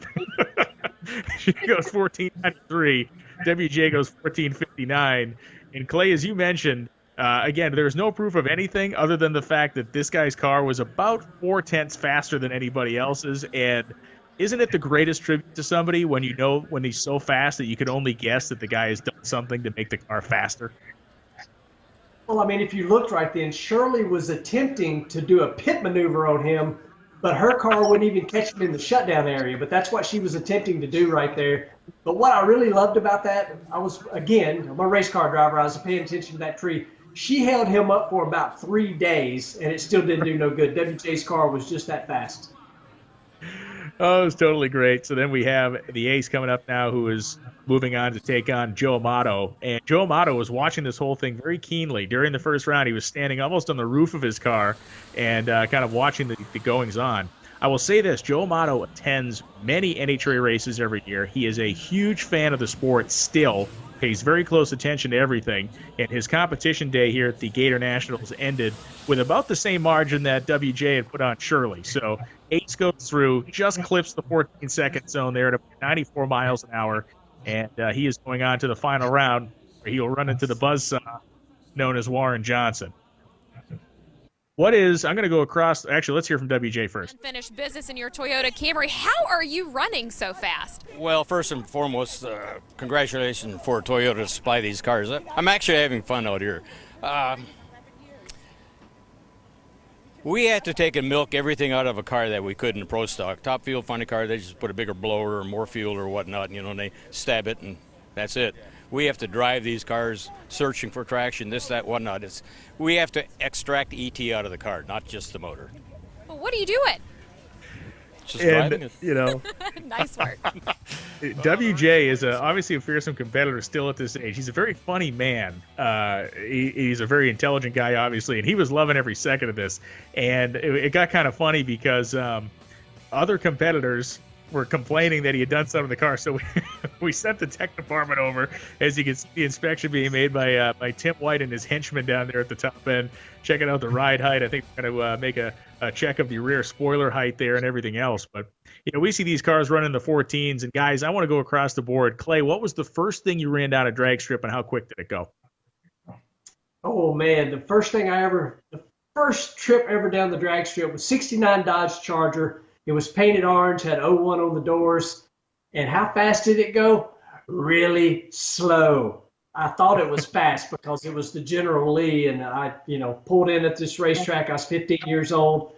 Mom and Daddy, forged some paperwork so I could race or whatever. And what class do you want to run? I'm like, Super Pro, the fastest thing you got. They've got a thing at drag strips that will hurt your feelings, and it's called a time slip. I made my way back over and promptly entered a slower class. So the General. Andrew, what was your first trip down the drag strip then, Andrew? It was a 99 Dodge Dakota. and it was at Pueblo Motorsports Park in Colorado, and it went a whopping 18-18. Unfortunately, it was so slow I can actually remember the number. Stevie, what about you? 1988 IROC T-Top Camaro with a 2. It wasn't even an IROC. I just put fake IROC emblems on it at a 2.8 liter V6. I used to unbolt the seats on this thing, take the air cleaner and the exhaust out from under it. First run down the track, 18.202. So Andrew crushed me. And I thought I was the man. I was like, this thing is fast. I was like, I went to the auto parts store the next week when I got my paycheck from the grocery store and spent about $60 on it and picked up like a second. It took me a long time to things. If only it were that easy today. And another reminder, go to NHRA.com/ND to check out this free and full issue of National Dragster Digital. And at the title, you can see the cover is right in front of us. We are getting through this together, and it is an introspective look into the world of NHRA drag racing and what we're all doing, working through what we hope is a delay that will be coming to an end sooner rather than later, and we'll be picking up with the 51st running of the Gator Nationals. That's NHRA.com/ND, and we continue on with our broadcast now, and I believe the Swami of the production has told me we're going to move into the next round of E3 Spark Plugs NHRA Pro Mod action. I mean, they were stacked up 20 at the gate, Stevie. What was it like in the pits down there? You're trying to do the service, but, man, they must have been crawling all over the place, the fans. You talk about getting to the racetrack early on Sunday. You better get there Sunday. The fans are there. We had folks, man, when we'd warm the car up, there's so many people behind our trailer. It looked like when the fuel cars warmed up. I don't know that I've seen that many people at a racetrack, and I definitely haven't seen that many people that passionate at a racetrack.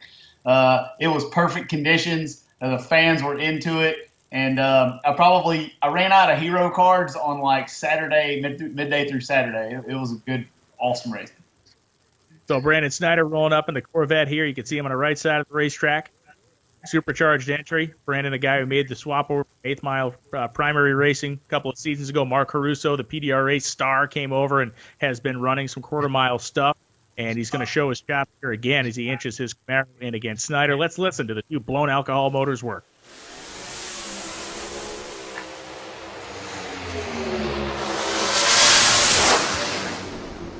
Great drag race there. Both guys run 572. You see the reaction time, 008. And you saw Snyder. I mean, Stevie, this is like blood sport out here. 018 and you're a hun behind the guy leaving? 018, and to run that type of ET, he just started running NHRA, and to get beat by Caruso. Caruso is a sledgehammer on the starting line. It's really easy to fail out here. Woo, that's a good-looking race car backing up right there. My man Outback Jack get me in the groove. Stephen Whiteley expired an engine, so we had a solo, which is very rare over here. But this is one of those deals where we ended up the intelligent Stevie J takes over here in a second. What is the radio conversation? Everybody in the team's got a headset on. I see Billy back there. Jack's talking to you. What is being said here? Billy's telling me to take it 1,000 feet. I'm telling him I'm running it all the way to the sand if it keeps going. Jack's telling me there's nobody beside you. You got a single. You're pointed straight. Take it down through there. And then this thing leaves, and it drifts left on me. It's a situation, if there's somebody in the other lane, I'm going to run it. On a solo over there, I'm going to quit. These things get hairy in a hurry. And you definitely want to tear up a good race car on a solo. How much wheel do you have? Because that thing made a really strong move in towards the center. How much wheel do you have in your hands at that point? Are you half crank? Are you 3/4 over? No. I would say that I'm here. I had way more than what I should have. The hardest thing to do in these cars is to not drive it when it's in the air. You can kind of see that it's not, looking at the front tire, it's not a lot. But when that thing gets sashaying on you, it's really easy to wad it up. If you ever turn the wheel this much in a Pro Mod car, you're over there with the people in the stands. So you cannot do that. It's bad. I've done it. It's bad. That's a movie with a bad end. Grab the reins and be easy with it. So Chad Green coming up now. This is a very strong nitrous car. And Stevie, I know you have a lot of respect for the nitrous side of things. You tune on some nitrous cars in the world of drag racing, and Chad's car with Pat Musey and Dean Marinas. That is a mean combination, and they have what it takes to run with this Tutterell guy. Maybe not on this day, but they certainly do. Yeah, I do tune the quickest 8th mile and quarter mile nitrous cars in the world. Drop that out there. Yeah, I'm pulling, like right now, I'm going, go Chad Green. I'm pulling for him. I know Todd's got that machine over there. He's pitted close to me.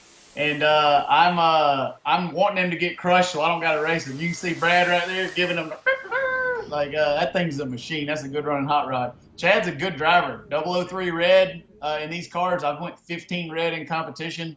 You're just amped up. You poke it in a little bit deep, and you can absolutely do that. You're paying attention now. You're getting around sheets like everybody else. You see him lay up a 568. You know things are getting pretty serious out there. Yeah, Billy always circles and looks at the ETs on the round sheets. I'm always looking at the reaction times. That's my department on race day.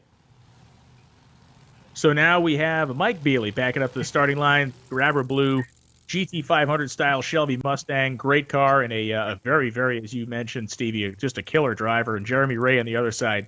These are, I would argue, two of the most talented, quiet guys in the class. We have a lot of big personalities in Pro Mod. These guys really maintain their language is through the race car, right? Absolutely. Both of these guys are extremely talented. They both got fast hot rods. It's blower weather. Jeremy Ray is due. This is a coin flip on any race day right here. I respect both of these guys a lot. Either one of these guys can come get anything I have.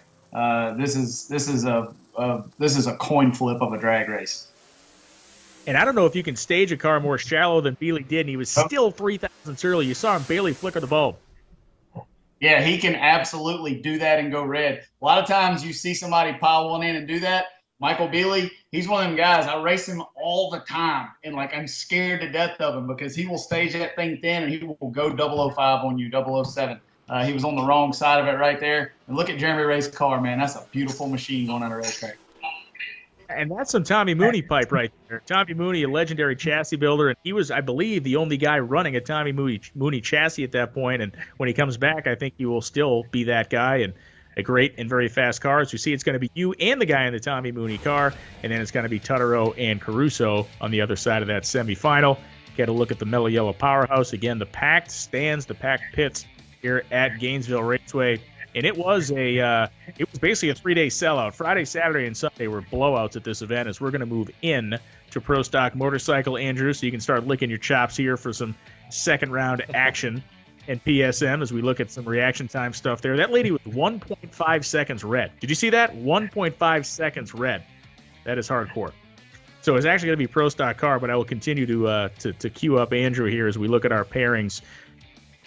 What similarities do people have when we talk about a rider on a Pro Stock bike and a driver in a Pro Stock car? They're obviously completely different machines, but mechanically some similarities, at least in how quickly they react, right?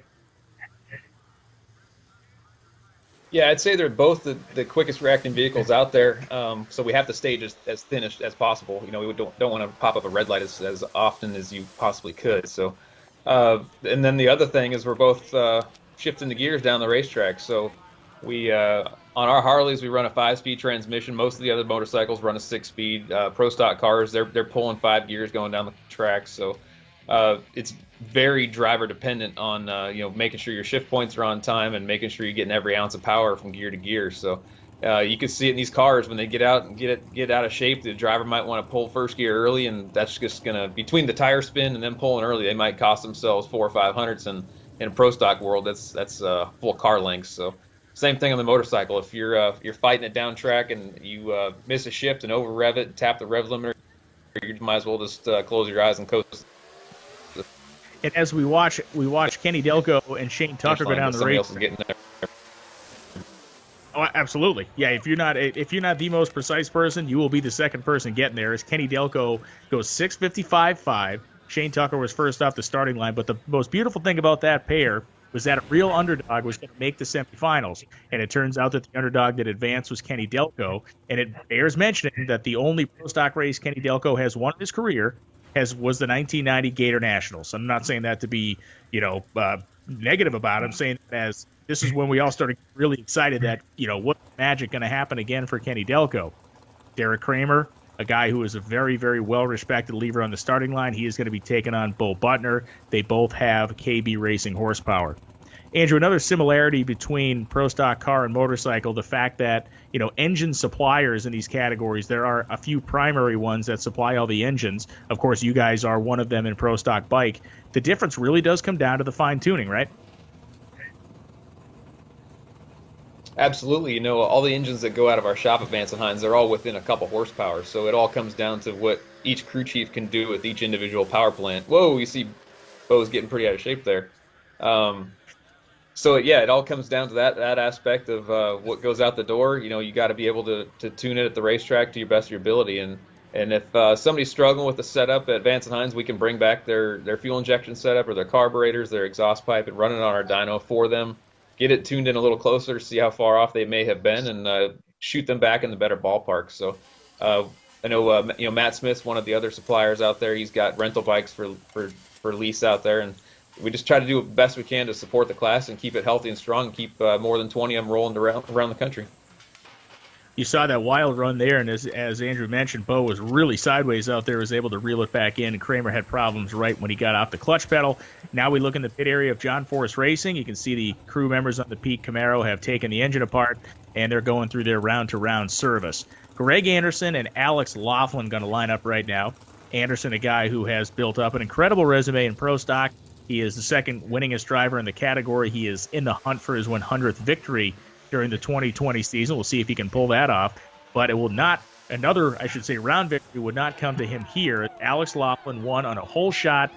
Again, hole shots across the board in almost every category in big numbers. Clay, do you think, looking back at this race in retrospect, the number of hole shot wins that we saw, does it relate to the size and scope of this event? Man, I don't know. Once, especially after, the rounds get going, for me anyway, the quicker the rounds come, the more you just kind of get into routine and you kind of start to forget about, hey, this is the 50th, Gator Nationals, and it's got the polished gold Wally, not just the normal Wally. It's such a big event. While that's there, once the rounds start going, for me, it just you kind of go into automatic mode and just do what you got to do to get the car ready. We have so much work we have to do to these things that, I don't know, you kind of forget about it. But when you put your helmet on and you missed a tree, or something happened, or when you make a good run and you look at your time slip, there is no worse feeling for a driver than going, I lost that. So it's something a driver definitely takes to heart when he loses on a hole shot. Let's listen to Bo and Alex Laughlin. Who's been the car to beat here this weekend. What is your plan for that? I had to make a better run. The track's tricky for us, so Roger and I ran comp many years ago a lot, and it's good to see him back out here, but it's time for me to beat him. For fans watching at home, drivers always get out of the car and want the time slip and look over it. When you see it's a hole shot, Alex, how does that set with you? Oh, man, it absolutely makes me feel stellar is just the word that comes to mind. I've been struggling on the tree a little bit. We're working on the car. We're working on me. Man, it feels good. I'm so glad to be here. Thank you to Haviland Oil. I know it's the Emily race. I thank them for putting it on and being the sponsor here. Haviland's my people, and they support me, and I'm very thankful. Couldn't do it without them. So now we're moving into our pro stock motorcycle category. The four pairings here: Heinz Savoy, Arana Jr. Ayler, Krawick Underdahl, and Matt Smith, and Mr. Gladstone. Gladstone was the only qualifier from the bottom half of the sheet at number 11 to advance on to the second round. See if he can dial up some more magic here to move into pro stock bike round 2. Andrew, generally speaking, how does the racetrack morph and change during a typical Sunday race day at a national event? Well, for us on the motorcycles, we're trying to get a little bit of wheel speed off the starting line. You don't want to stick the tire because then it'll start shaking and basically try to throw you off the back of it at that point. You can see those guys had the wheels up pretty nice, didn't do any shaking, just having to drive it all the way. Whoa, Junior's getting pretty close to the center line. But the track throughout the day, especially as we get closer to running, quicker from round to round as we get close to the semifinals, and notably when they do the pro swap from the second semifinals to the final, when the bikes go from being the last pro session to being the first for the final round. We get to the point where they've sprayed the starting line a few more times, more consistently for the top fuel cars because they want the traction compound there. And we really have to take a big swing at the clutch setup for the final round, notably to make sure the bike doesn't stick the tire. And you'll see in the final round when that comes up here, I'll explain that a little bit more. But it gets really a lot more aggressive in that first couple feet, and that's what really can make or break the run on these motorcycles. So after about 10 feet, it's all about power management, how fast you're ramping the timing back in, and how much clutch slip you're going to have on the rest of the gears to keep it hooked up and not knocking the tire off. And here again, we see a big story forming up. In Top Fuel, it was TJ Zizzo. In Pro Stock, it was Kenny Delco. And in Pro Stock Motorcycle, it was number 11 qualifier Joey Gladstone, who was going into a semifinal round. And we watch here, Matt Smith knew he had a problem with his motorcycle, was even unable to move an inch off the starting line. Just a tough break for Matt Smith, and you can see he was disappointed rolling that thing back. These things happen. Andrew, you got Jerry in the other lane. What are Jerry's tendencies on the starting line? Jerry, lately, it seems like he's been wanting to stage last quite often, and I'm a kind of a student of our class. I really try to follow what everybody's doing throughout qualifying as much as I can watch everybody to see what their tendencies are, whether they're staging first all weekend or staging last, and you could use that to your advantage come different rounds on Sunday. So if you want to put them in a different situation where they are not comfortable, you can use that to your advantage. And you can see right there, he popped up a red light. That might have been just the nature of, hey, I set the record in qualifying, the national record, and he knew he needed to take a chance to get out in front of me, and it just turned on the red bulb. So take it as it comes. So now we see the semifinal matchups. It is going to be our man Andrew here taking on Hector Arana Jr., Eddie Krawick, and Mr. Gladstone, who has seemingly been waving the magic wand over the course of his eliminations day. Got a little bit of a break here. We had one question come in for Stevie. I'm going to ask you this one. Stevie, this one relates back to you and Billy Stockland's working relationship. And the question comes down and says, Billy, I had him on the NHRA Insider podcast this week, and he talked about how you have contrasting personalities. And he says the question comes from this guy. He says, how do they really make decisions when they butt heads on? So when it comes down to brass tacks, if there's some sort of a big disagreement, how does it get settled? I always have the final say, but by having that, I give Billy enough leeway. If Billy Stockland puts his foot down, I'm gonna let him win. He's good at he's the best at what he does. If it comes to power management and it comes to running the performance side of the race car, I'm going to let Billy, if he puts his foot down, I'm going to let him win. Same way, I run the engine and the chassis. If I say, Billy, you're wrong, this is what it needs, he's going to let me win. The magic is not when we're butting heads. 99% of the time, we can have a conversation sitting beside each other and nobody opens their mouth and nobody says a word. It's understanding that everything has to work together and never getting in that head-butting situation. We butt heads more when it's home run ball time and qualifying than we do on race day. Most of the time on race day, we have a handle on the race car. Billy runs the race car. I focus on driving the race car, and we talk about it in the winner's circle. Qualifying, when I want to go out there and smash the record and I want to outrun everybody by 500ths, and he's like, hey, let's be smart. Or he wants to smash the field, and I'm like, Billy, we're not qualified as Q3. That's more when the headbutt happens. Makes sense. Let's continue on with the broadcast. Going to move into some nitromethane categories right now as we move back into Top Fuel and Nitro Funny Car. See Alan Reinhart with our Nitro School piece, which has been expanded. We have Pro Stock School as well and Pro Mod School at our NHRA Mellow Yellow Series national events. And it does draw a big crowd. People love learning about stuff. Andrew, you and I have done Pro Stock Motorcycle School more than a few times now. And I do think it's an effective program. I mean, a guy like Declan could probably teach this thing too, because he's sitting right next to you. He knows more than I do about those bikes. Yeah, absolutely. He's definitely my student when it comes to being at the racetrack, and he's going to be good. He had to come make his cameo here. He really wanted to sneak in this office and make sure he got on TV, but he's enjoying this just as much as I am, and we're having fun with it. So we thank you guys for having us on here, but. Yeah, he could do the Pro Stock Motorcycle School. He's probably going to be a historian about the sport. Maybe Brian, you can teach him a few things, and we can work him into your lounge someday.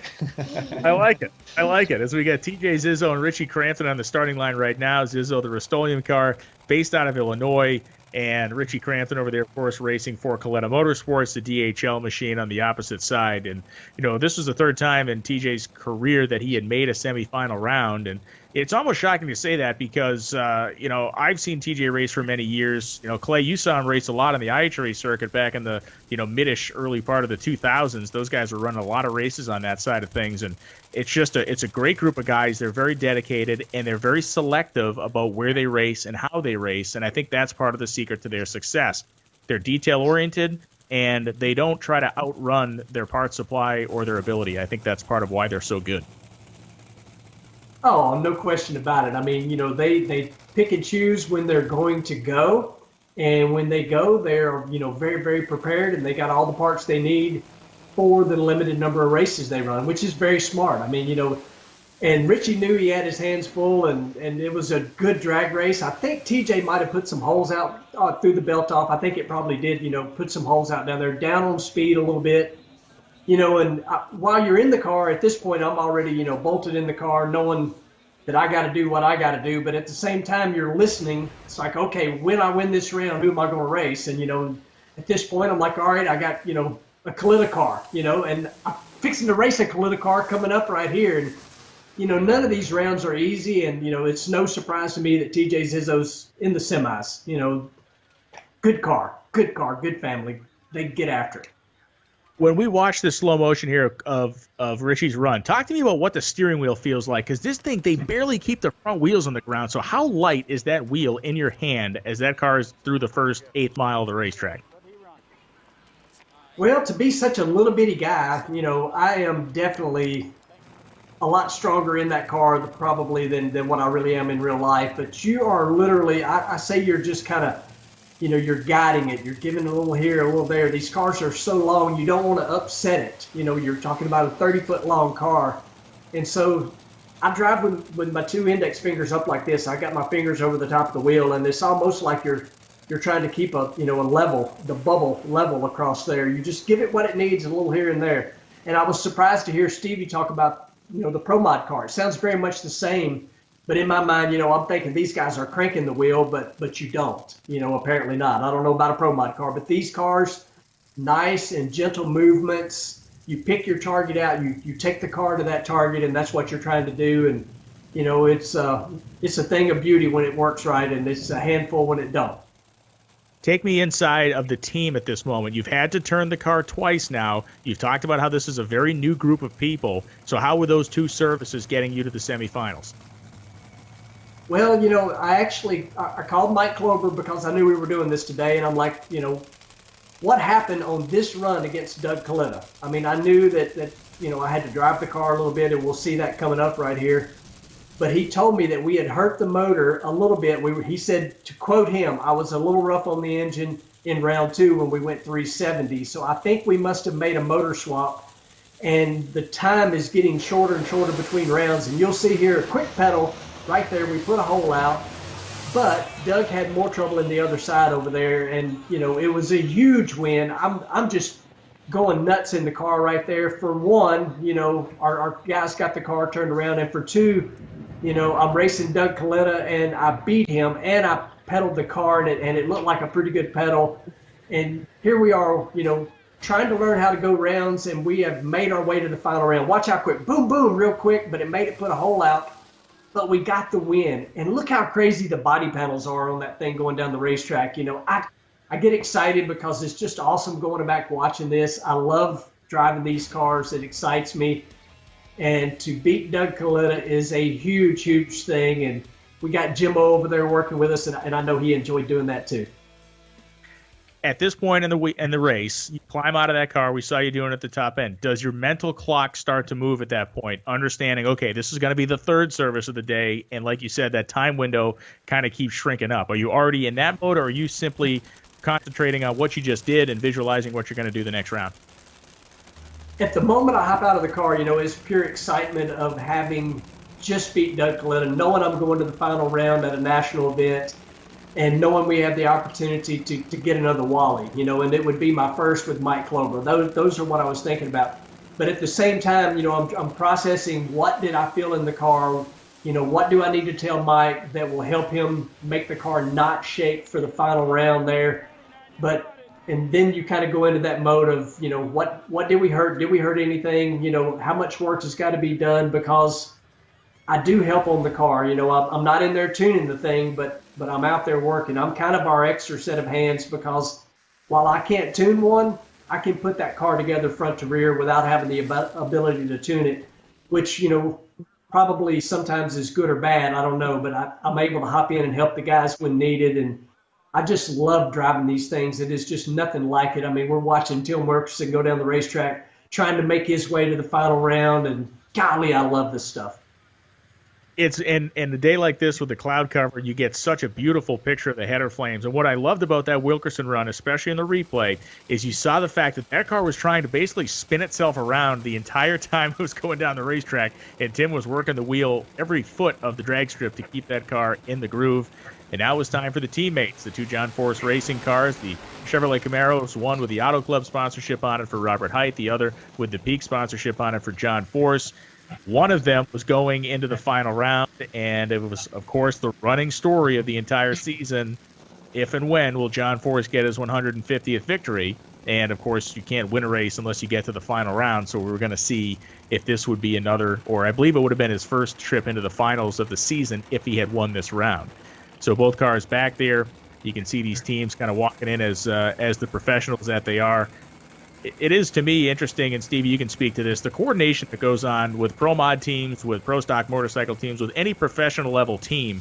It looks almost effortless there at the starting line, but it is an incredibly dangerous and intense place, and you guys have just got it down to such a science, it looks like it's almost an automatic process. Absolutely. You're looking at Jimmy Prock in there, just nonchalantly standing beside that 11,000 horsepower engine. It is organized chaos. Everybody has a role. When you see guys and teammates in sync working on these things like that, it is absolute poetry. One thing I love about watching team cars run, Jimmy Prock ain't laying down for nobody. He's about to go try to tear his head off, and that's two team cars about to go at it. And, you know, John is trying to chop his head off on a tree and everything else. But the before, during, and after the chaos that's orchestrated by the teams to make it look effortless is one of my favorite things to watch. I always tell my guys, even if you don't know what you're doing, act like you know what you're doing. You saw John Force had it staged, as he usually does, pretty deep in there, and Robert Height had it staged, as he typically does, which is pretty shallow, and it was the Jimmy Prock tune-up sending this car down the racetrack and into the final round where he would face off against Tim Wilkerson. And again, a great final round and funny car because you have I'm just not David and Goliath because I'm not painting Tim Wilkerson as a David, but in terms of a size of organization, the single car Tim Wilkerson team and the colossus that is John Force Racing would find themselves in the final round of Funny Car. We have the single car team of Clay Milliken and of course Mike Klober in the final round of Top Fuel versus the Coletta Motorsports entry. You know, all this stuff is shaping up to just make this a really kind of magical afternoon. As there is Eric from John Force Racing. For those of you watching that see the guy with the long hair on every broadcast, and you say, who is that guy? That guy's name is Eric, and he's from John Force Racing, and he's always down there to assist the drivers at the top end.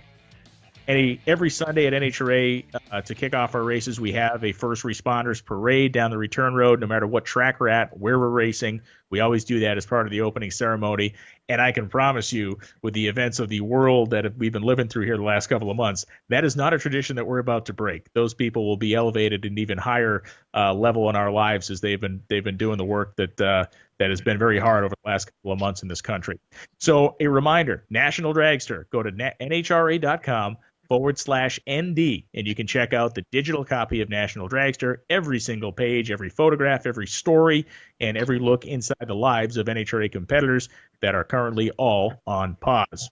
Now we're going to continue on with the broadcast. We are late in the rounds, and I can see Tony Smith, a comment made, Tony, part of the team that runs the TJ Zizzo, and he made a comment on the chat that said the car broke an exhaust adjuster. So it broke an adjuster, and that was unfortunately what did them in that semifinal round. We move back into the Pro Mod category, Stevie, and this guy right here going to try to make his way into a final round. I don't want to blow the surprise, so I'm not going to say anything here, but there he is, like the shark in Jaws. So Clay's got the hat game going on. So, I'm about to put my cowboy hat on for this one. Me and Todd Totoro are taking shots at each other this entire event, and it started in Q1. Todd's going up here, and I'm sitting behind him, and I'm about to watch him. I don't want to spoil it. I'm about to watch Todd do something very special. Caruso's been killing the tree. Todd over there has been making blazing fast runs, stage it up, and King Tut smokes it down through there. 023 light. Believe me, they're telling me it's a 023 light. And right here, he just takes my world record from me. He just takes my national record from me. We're sitting back there in the water, and when you're a driver and you watch somebody and he's somebody as accomplished as Todd go 023 and crush a world record, it's disheartening, and it gets you fired up at the same time. The way those guys and I, the way that those guys were reacting on the starting line, Stevie, did you have any insight on this? Because the way they were reacted when that car actually went down the racetrack, it seemed like they knew what was coming on the scoreboard. I have a feeling, knew that they had that car loaded for bear. And here we see Jeremy Ray having an issue. Now, you're on the other side of the racetrack. Put me in your car while they're trying to get theirs to run. So first thing I want to point out is look at Khaled Al-Belushi, my teammate over there, trying to help them. Absolutely, when you're talking about Todd, they knew they were going for it. I'm in my car. Jeremy Ray's a good guy. Billy's got his hand up. He's told me on the radio, Jeremy's got a problem. And they're asking me, do you want to fire it? Do you want to fire it? I'm telling them, no. I'm going to give him as much time as NHRA will need. You can see Khaled Al-Belushi over there that was trying to help him. They ended up having a crank trigger problem or something. I don't ever want to win on a single. Now, right here, when we know we have a broke single, I am, it's especially in a semifinal run, I'm going to run that thing out half track. Billy Stockland is telling me on the radio right now, I want you to run it half track and shut it off. We got to save the engine for the final. Todd just ran a blazing fast run, and he's telling me all this right now. They've told me I got a single, and I'm telling Billy to shut up. I'm taking it all the way to the finish line. I knew what kind of tune-up we had in it, because we were going up there. I told Billy, burn the motor up. Do not let that man outrun us. I do not want him to have lane choice. Even right now as I'm staging, Billy's on the radio telling me half track. And I'm like, okay, I'm going to take it to half track. And I stayed. You can see how shallow I had it blinked in. I wanted lane choice, and I wanted my record back. That thing smokes the tires when it sets the front end down, and I probably ran it about 1,400 feet. Took it back for 2,000 for a second, and I was like,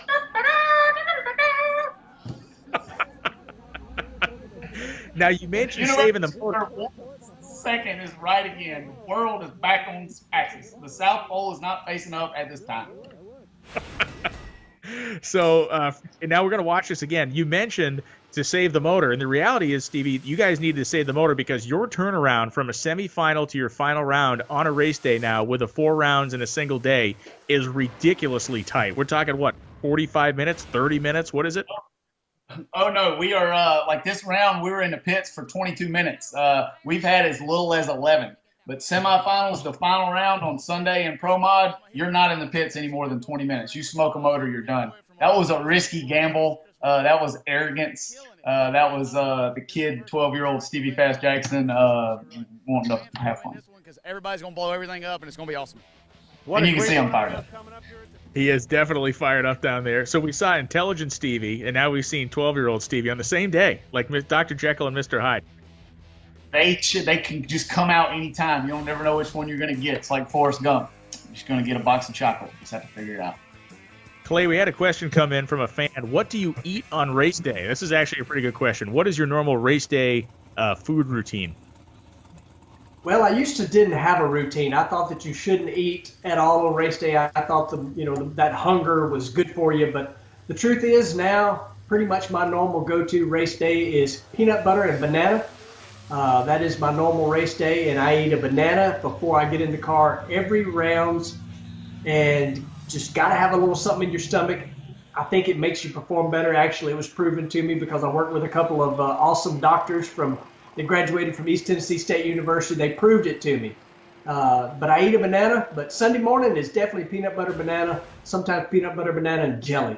I would deep fry it if I had a deep fryer at the racetrack, but I don't. You are not going to go full Elvis. One of our fans did suggest that during this time of isolation and self-quarantine that you should bring the mullet back, which, as we all know, the effect that Joe Exotic has had on America so far, Clay, I feel like you could climb back on the mullet train very easily during this time we have away from the racetrack. Well, I tell you what, I've had a mullet, and if you look at my Instagram this morning, I posted a picture from when I worked at Kroger Food Warehouse that my mullet game was strong, and I had a little mustache going. It was kind of a, yeah.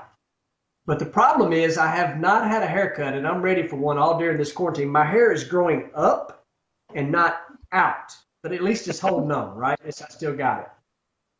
My forehead is growing up, and that's a whole nother kettle of fish. Robert Height, you can see the kind of excitement in his eye there. What's that?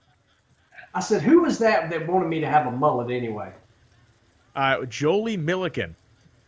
I had a feeling that was the setup. That's what that was. So now it's Alex Laughlin and Kenny Delco. We saw Bo Butner make a really kind of sideways tire spinning run. Roger Brogdon had red lighted, so he eliminated himself, and Bo Butner was fortunate in that pass because of the fact his car was so loose. Alex Laughlin, that's his dad Kenny standing in front of the car. Again, if you're ever watching the show wondering who some of these people are, the guy in front of the car with Alex is always his dad Kenny. As we see Kenny Delco now rolling into the pre-stage position in his Camaro. Delco, and when he won that race in 1990, won it in a Pontiac Grand Prix. He was the only guy that ever won a Pro Stock race in a Pontiac Grand Prix bodied car. And Kenny has as good a race car as he has had in the last 30 years so far in 2020. We look forward to seeing Kenny back on the track, as we do everybody, pretty soon. But Kenny Delco is a win waiting to happen in this 2020 season, it so appears. And on this day in Gainesville, it appeared he was on his way to perhaps being a win waiting to happen. And then, unfortunately, this happened, and it ended that thought.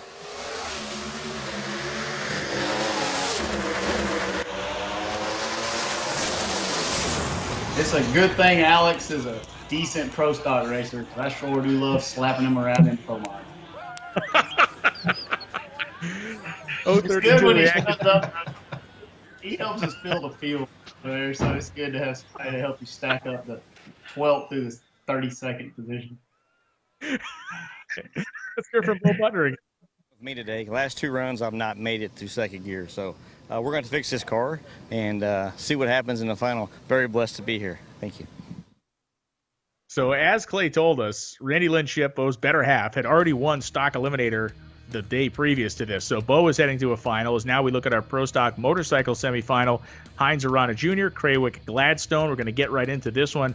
Andrew, talk to me about what you remember about coming into this semifinal round with both bikes still in competition.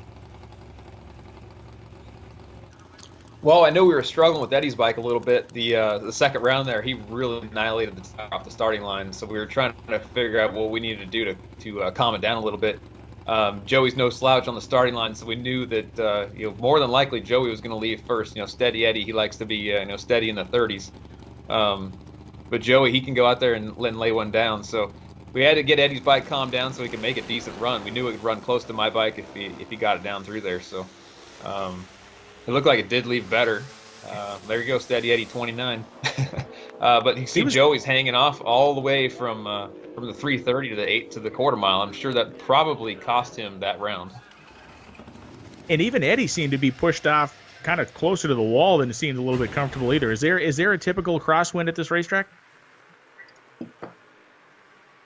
I think that's probably what popped up, is we probably wound up having a right to left crosswind, and the bikes are so vulnerable to crosswind problems. We have to rear steer these bikes with the rear axle, and you can move your axle anywhere from 10 thousandths from one lane to the other, or if you have a major crown in the racetrack, like Brainerd, Minnesota has a big crown in the racetrack, we'll move the axle offset more than 100 thousandths from one lane to the other. And we'll move around on the starting line and kind of aim the bike a different direction to get us down the track as straight as possible. You see the guys right there, they're giving me the okay sign, telling me I'm lined up straight. Some of these motorcycle guys, they do things a little differently. Some people look back over their shoulder. I used to do that, but I realized over time it was hurting my back. I was tired of going to the chiropractor, so I just keep my head straight forward now and have people relay the information to me. And then we just rely on our guys to line us up like a dart. And then you see Mike Mulaney down there. He's taking video from the back of the bike so we can see how the tire sets down. And this is a pretty clean run. I make a nice, clean, straight run. My tire even smoked there, Stevie, just like your car did. So good run, 675, still 199. Not quite that 200. And all the guys hooping and hollering on the starting line because they know we got two Harleys in the final round. We're walking out of the first event of the season with some hardware. And he was red 57. Did you see it going by the tree? I mean, how much margin does there need to be for you to actually recognize a red light? Well, I can actually see when the bulbs go off on the tree. Unfortunately, I keep my eyes fixated on the stage bulbs. I never really actually look at the yellow bulb. I just catch the yellow flash to know when to go, and I'm really looking at the bulbs to see how I left compared to the person next to me. So I can see the red light come up, but I can also tell usually about 2/100ths of a second if I'm 2/100ths to the good or 2/100ths to the bad. And when you see them blink off a lot farther apart than that, you know either you did a really bad job or you're going to be sailing your way to the finish line. All right, Stevie, here we go. This is the final round of Pro Mod. It is arguably at this point, the most epic final round we've ever had in the class performance-wise. So relive this wonderful moment with me starting right now. The Gator Nationals have been fun. Let's go ahead and stop the broadcast now. I don't need to say anything else. This is a big moment. I've said this a lot. Todd's my hero. Todd taught me how to run a blown alcohol car. A lot of pressure going into this. Believe me when I can tell you both teams have all the chips on the table. This is when my guys are in my ear saying, you've got to go get it for us. We maybe don't have enough to outrun them. And there's a lot of pressure on this. You talk about not thinking about who's in the other lane and you just got to stay in your lane and run your car. That's bullcrap. Yeah, right now, I know King Tut's sitting over there. You can see him bark the throttle at me. I'm going to bark it at him twice. He's going to bark it at me again. Like, we hear that in there. Me and Todd have a relationship on the starting line. We never let the other person know what they're going to do. Todd right now has decided that he is not going to stage that car. I realize that he is not going to stage that car. So we're going to sit there and make everything think about it. I go in, he comes in behind me. I knew I was late. 36 isn't a bad light. I sell too much of that black Camaro at 1,000 feet. Margin of victory, I don't know. I think it was a 1 or 2 foul. You turn the corner and you go from the highest of highs to the lowest of lows. I tell you, when I got out of the race car and I turned off in front of him and I got out of the car and see Todd Tutterow crying behind me, I could care less about that win anymore. That man has been running Pro Mod cars as long as I've been alive, and that's his first NHRA Wally, and I'm honored that he got to crush me to get it. Todd poked that thing in a little bit. He arguably probably ran a little quicker than I did. But regardless, that was probably the race of the year. Mod history. Let's listen to Stevie Todd Tutterow. Fast called you his hero. What does this win say about your season? It's a good start. We won the championship overseas. Thank the good Lord above, my mom and dad above. First NHRA race I ever won. I won a lot of championships, but this means a lot to me. I feel like Ricky Smith right now. It is fitting sometimes in the sport. We saw when John Forrest got his 150th with Ron Capps in the other lane. Like, there are times when these moments happen where it's like the two right people are there, and I'm not saying it shouldn't have come out your way there, but I'm just saying in terms of the moment, those were the two right guys to have next to each other for that moment for him to get his first one. In drag racing, everything happens as it should. We often don't understand that in the moment, but it always ends up normally turning out to where at the end of the day or at the end of the season or at the end of your career, you'll realize that most things happened as it should. It's an honor to run that guy, and it's an honor. If you make it to a final round in NHRA competition, I don't care what class it is, it's a lot of pressure, it's a big moment, and you want to win the thing. Well, these two guys wanted to win too. It's Warren Johnson and it's Ed the Ace McCulloch in their Camrys here in the starting line. The controversy had been raging. The questions of Warren Johnson's legality or illegality with his Toyota. Listen, there was nothing he could have done. The cars were monitored and looked at, and McCulloch had a pretty quick car as well as they come off the starting line. About 300 horsepower or so of these sedans. They're front-wheel drive, and you can't really – there's not a lot of looking over at this point, but when they get to the 8th mile – WJ's car once again stretches his legs, and kind of let's call it unofficially, it was the 10th time he'd ever won a race at the Gator Nationals. The guy had 9 wins at the Gator Nationals before this. This would have been his 10th, and I think he might have backed into him a little bit there.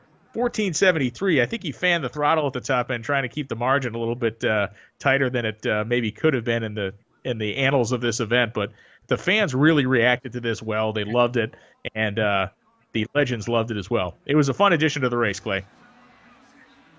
Oh, this was just so much fun to watch. And I mean, we were working on the car and everything that was going on, but we're paying attention. I mean, these are the people that we grew up, idolizing. They were the founders somewhat of the sport, people that we looked up to. And, WJ, obviously, the professor, he's known for working hard and all that. And I don't know what he did to that car, but it was really, really fast. But it was really cool just having all of them. I mean, just think about, you never get to see WJ and Ed the Ace, get out there and duke it out, so to speak, on the racetrack like that. It was a cool deal.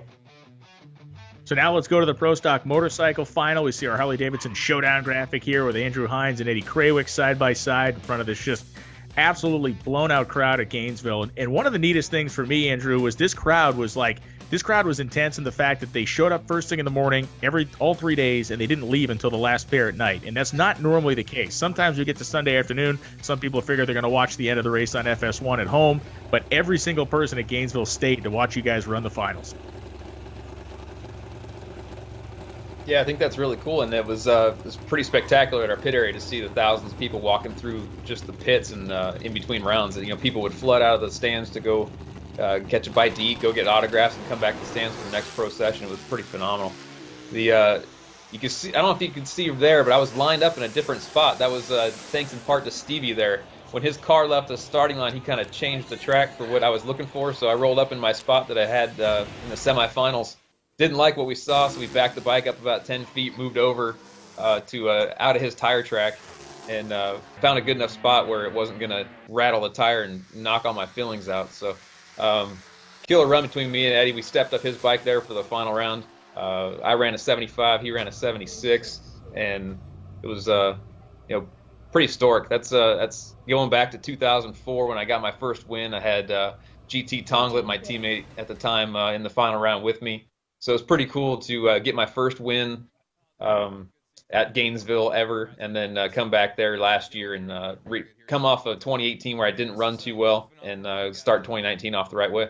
Was it obviously it's elation because you won the race, but was there a little tinge of relief somewhere in the back of your mind saying, okay, no one's going to be talking about when am I going to get another win here? It's already done.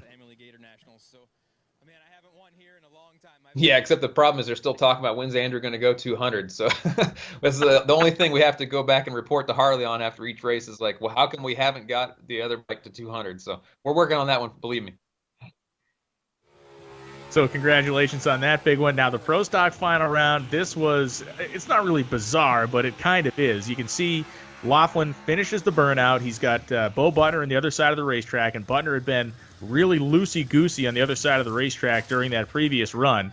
Alex backs up like there's no big problem here with the Haviland Camaro. You're going to see Bo starting to back up with the Nitro Fish car.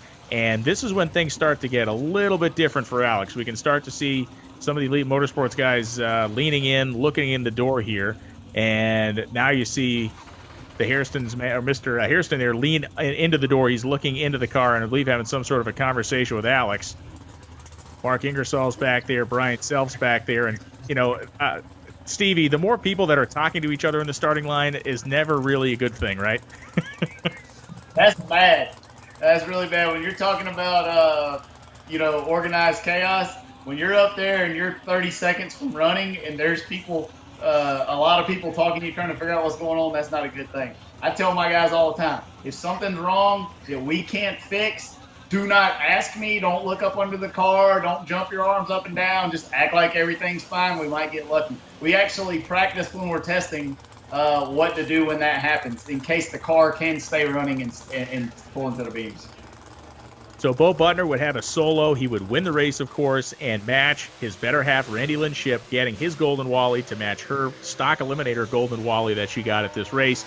Alex Laughlin would get his revenge later on that season, or the 2019 season, when he would win the U.S. Nationals in stunning fashion against his teammate Erica Enders. Alex had some stuff go bad on him. He had a tough final round loss in Sonoma. He had some late round trouble, but it all was a race with a U.S. Nationals victory during that 2019 season. And just a wild scene here, but it was really cool and fitting for Bo to get this win. He's coming off, he was a world champion in the 2017 season.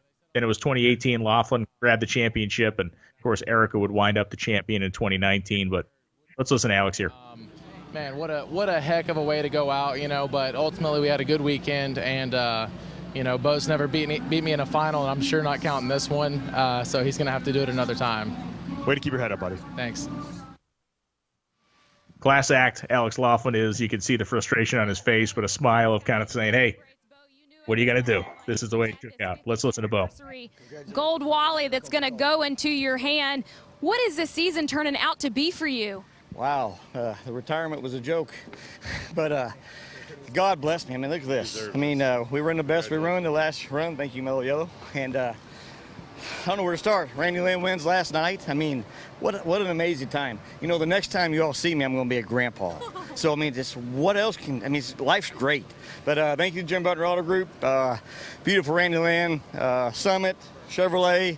You're all great. But KB Racing, look at them. They didn't quit, and we made a good run there. Now we're going to move into our Nitro Funny Car final round, and we know who is involved in this one as we get one more look at Bo Butner running down the racetrack. Front ends up a little as the Pro Stock car is very efficient in their movement. You're not going to see a lot of big wheelies out of these cars. They've been scienced out to the fact that they get off the starting line without wasting a lot of motion. So the last two final rounds we have here, Nitro Funny Car and Top Fuel, as we're going to be wrapping up our program with those two rounds and those two runs. One more reminder for you to go to NHRA.com/ND to get a look at the digital national dragster that's been released. A lot of work behind the scenes to produce this magazine. Phil Burgess, David Kennedy, the entire NHRA media staff has been working really hard to crank out this issue for you and give you something to read that you should be proud of as an NHRA fan, to give you some insight into the world of NHRA Mellow Yellow drag racing during our downtime. So Clay Milliken, let's get into it here. We have our Nitro Funny Car final round. You're sitting behind these guys. You're in the staging lanes. Let's say you're 5 to 7 minutes away from firing up your car at this moment. What is happening for you right now? I know you're not up there in the starting line going, geez, let's see if Tim Wilkerson can win. You have other things to be paying attention to. So within a 5-minute window of your run, what are you doing? Well, I mean, I kind of have a little bit of a routine as far as when I need to get in the car. We've got so much safety gear that we put on. So typically it's 4 pair back. Well, in this case, that's when Andrew's racing. You know, they got the Pro Stock bikes up there, then the Pro Stock car. So I try to run over a mental checklist of the things that I do on the race car. Mainly being that I pour fuel in the car. And more often than not, I have been put in the race car, got the seatbelts on, got the helmet on, got all the stuff on. I'll get on the radio and get one of the crew guys to, you know, pull the lid off and make sure that I did fill the car up. But once I'm in there and about this point right here where we're literally ready to roll to the water box, you know, I try to mentally run the race that I'm fixing to race. You know, it's like, all right, you know, hold the brake, let the clutch out, stage the car, do all the things I do, you know, stomp on the loud pedal. I try to practice a couple times before it actually happens.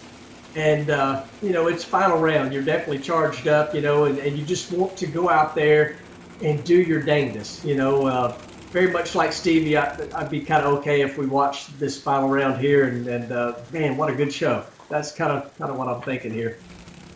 So Tim Wilkerson, Toyota side of the racetrack, Height's on the E3 Sparkplug side. You might have seen that graphic on the screen that Robert Height was 3-0 career in final rounds when he had made them at the Gator Nationals. Jimmy Prock, under cloudy skies late on a Sunday afternoon, there is maybe no more fearsome man in drag racing history than him in these scenarios. Here we go.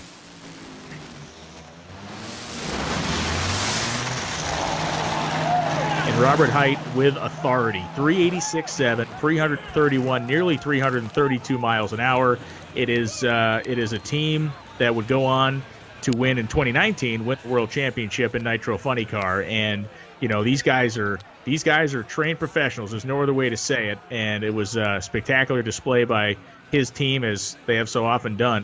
It's tough to walk into a racetrack on Sunday in Nitro Funny Car. Let's listen to Jimmy Prock here. It has been crazy consistent. You told me you're going to back it down a tick, and that's exactly what you did.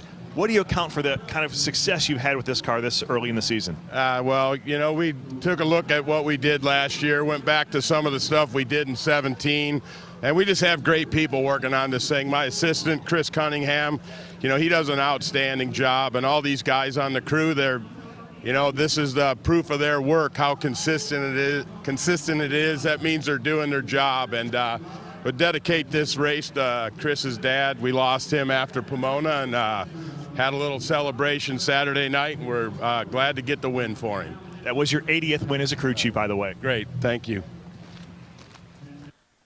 Jimmy Prock, a guy that keeps a very even keel, is going to get one more look at this. And what I was mentioning was there may be no more fearsome guy to think about on a Sunday afternoon that looks like this than Jimmy Prock. And with Robert Height behind the wheel, it is going to be very consistent. All right, Clay, we're going to get into the seat right now with you. Now you guys have turned the car 3 times, including this very intense lead up to a final round appearance. What was the mentality? It's one thing to turn the car to go to second round, another thing to turn the car to go to third round, but to actually get this thing turned for a final, what were these young, inexperienced guys thinking and doing, or did Mike have them locked into task? Oh, at this point, it was game face. It's like, hey, we've done this, we've climbed this mountain, we're in the final round of the 50th Gator Nationals. The only thing left to do now is go out there and get the Wally. Get that shiny gold Wally. That is the only thing left for us to do. I was 100% confident at this point in Mike, Chris Minipace, Kenny. I all the guys, they have definitely come together at this point. They're clicking. We literally, like I said, didn't go around at the first couple races of the year. We threw them right in the frying pan, and the next thing you know, the only thing that we've got to do now is just go out there and turn this last wind light on. And that was what I was thinking. I was pumped up. I was confident, and I knew that we were fixing to win this race. So here's Richie Crampton. You see Kurt Elliott standing to the right side of the race car, and Connie Coletta is in his golf cart next to the wall, as he always is. And here comes our man Clay through the water box of the Parts Plus machine. Going to smoke the tires here, get them nice and hot. Yeah, I love doing this. Doing the burnouts in these things, a lot of guys, everybody, they use the throttle stop, but if you'll just start listening to me, I have a little bit of fun, and there's other ones that do it, a few of them out there. We have the throttle stop on there, but I don't actually use it, and it's just fun. It's a challenge, I love doing the burnouts. It's just kind of, it is necessary to get the heat in the motor, get the heat in the tires, get the clutch right, and all that stuff, but Mike allows me to have a little fun with it every now and then. Especially when we're in a final round, I might give it a little rip right at the end of it, just kind of roll into the throttle, do the burnout, and whoop, right at the end. It makes it fun. It's a little bit of old school, flair to it there. But man, oh man, here we are. I just saw, and I know Mike had to be thinking about it. We just saw Wilkerson smoke the tires immediately on the starting line. We didn't have lane choice, and we're in the same lane Tim was, but man, you just got to block it all out and go up here and get after it, and Mike sending me in the beams there, top bulb on, shut the visor, high side, let the clutch out, just put her in the beams. Richie sticks her in there a little bit, and I kind of staged. He got me, right there, the race was over with. 042 to my 058. I had a good light, 3 thousandths of a second. I did not win the Gator Nationals. That was my opportunity for Mike Klober and myself, who have done so many things together, 6 straight world championships, all the things that we've done except win an NHRA race. And when that win light didn't come on and Mike comes on the radio and he tells me the numbers, I was heartbroken. It's like, man, I am the reason that we just lost that race. Now, Mike will tell you that the car should have run a little better. But the bottom line is, Richie won the race by 3 thousandths of a second, and it crushed me. But at the very same time, I had some excitement. I didn't get out of the car kicking and screaming, and I never do. I was still smiling. And the reason is I knew that this bunch of guys that we had put together was going to get the job done for us, and I was super proud of them. And I knew we were going to have a good year from that point forward, and we did. You had to have, and I'm guessing, you had to have felt a change in that group of guys after this experience. And it's, it's obviously not cockiness, but it had to have been like a validation. You felt it on your end, but I'm sure the guys that actually had that car ready to go in the final round felt that they had accomplished something pretty significant that day as well. And let's not take anything away from Richie. It was a great victory for him, and for Connie Coletta to have that trophy on his shelf. I would love for you to have it as well, but for Connie to have it, that's a pretty good spot too. No, it was really cool. Richie, is a talented race car driver, talented car builder, and for him to win it, I really like the guy. I have nothing but respect for Richie, but for us, it was definitely one of those things after what Doug Stringer, Whitney, Donna, Scott and Laura, what we had went through the previous last half of the season before, for us to go out there and make that final round, it was like, yes, we can do this, and we're going to do this. And I mean, you know, the 2019 season, we went on to 4 more final rounds, and we lost a few more of those by thousands. You know, it just was not, the time is not right yet for us to win that first NHRA race for Mike and myself together. We will get it done. I mean, look at that. That looks like a pro mod or a stock bike race right there. It was crazy close, 0.003 of a second at 300 and something miles an hour. That is why fans come to the racetrack, is to watch races like what y'all have watched here today. And I absolutely love stomping on the loud pedal. I love my job. I love drag racing. Well, I want to thank all three of you guys for hanging out tonight. I know that a lot of people watching, having a good time. We got a lot of comments, and this is a fun deal for us to be able to relive some of these races as we continue to work our way towards getting back to the live action stuff. So on behalf of everybody at NHRA, I'd like to thank Stevie Fast, I'd like to thank Andrew Hines, and I'd like to thank Clay Milliken for really giving us some great insight, and Declan too, because Declan is working security there in the Hines household. Without Declan, I feel like someone might have snuck up and hit Andrew in the back of the head or something. So fellas, again, thank you all for being part of this thing tonight. Stevie, good luck next time I see you. Good luck in testing. Andrew, good luck getting your bike finished up, getting ready for Gainesville. And Clay, good luck finding more hats to wear. That game is strong over there, buddy. The hat game is awesome. I bow down. One last reminder for everybody watching tonight, please go to NHRA.com/ND to check out that new digital version of National Dragster. And please stay tuned to NHRA and all of our social media channels. We are working really hard each and every week to keep cranking out fresh and interesting content for you to check out, whether it's Skype interviews with drivers, whether it's stuff like NHRA Rewind Live, or whether it's some other creative ideas we've been working on behind the scenes. We have more of this to come in the weeks to come, and we have more drag racing planned for you at the 51st running the Emily Oil Gator Nationals, which we have our fingers crossed. We are intending to run that first weekend in June down in Gainesville, Florida. Thanks all of you, I should say. I'm not a y'all guy. I'm from New England. Thanks all for watching tonight. It's been NHRA Rewind Live. Thank you very much to Rob Hedrick. Thank you very much to Steve Reinches and everybody on the NHRA production side of this for figuring out the technology that allows us to have some fun on the internet. We'll see you soon from the NHRA East Coast studio with more drivers and more great races. Thanks. Drag racing, a test of skill and courage. A panorama of color and excitement. Oh my, the incredible fire and power of NHRA drag racing.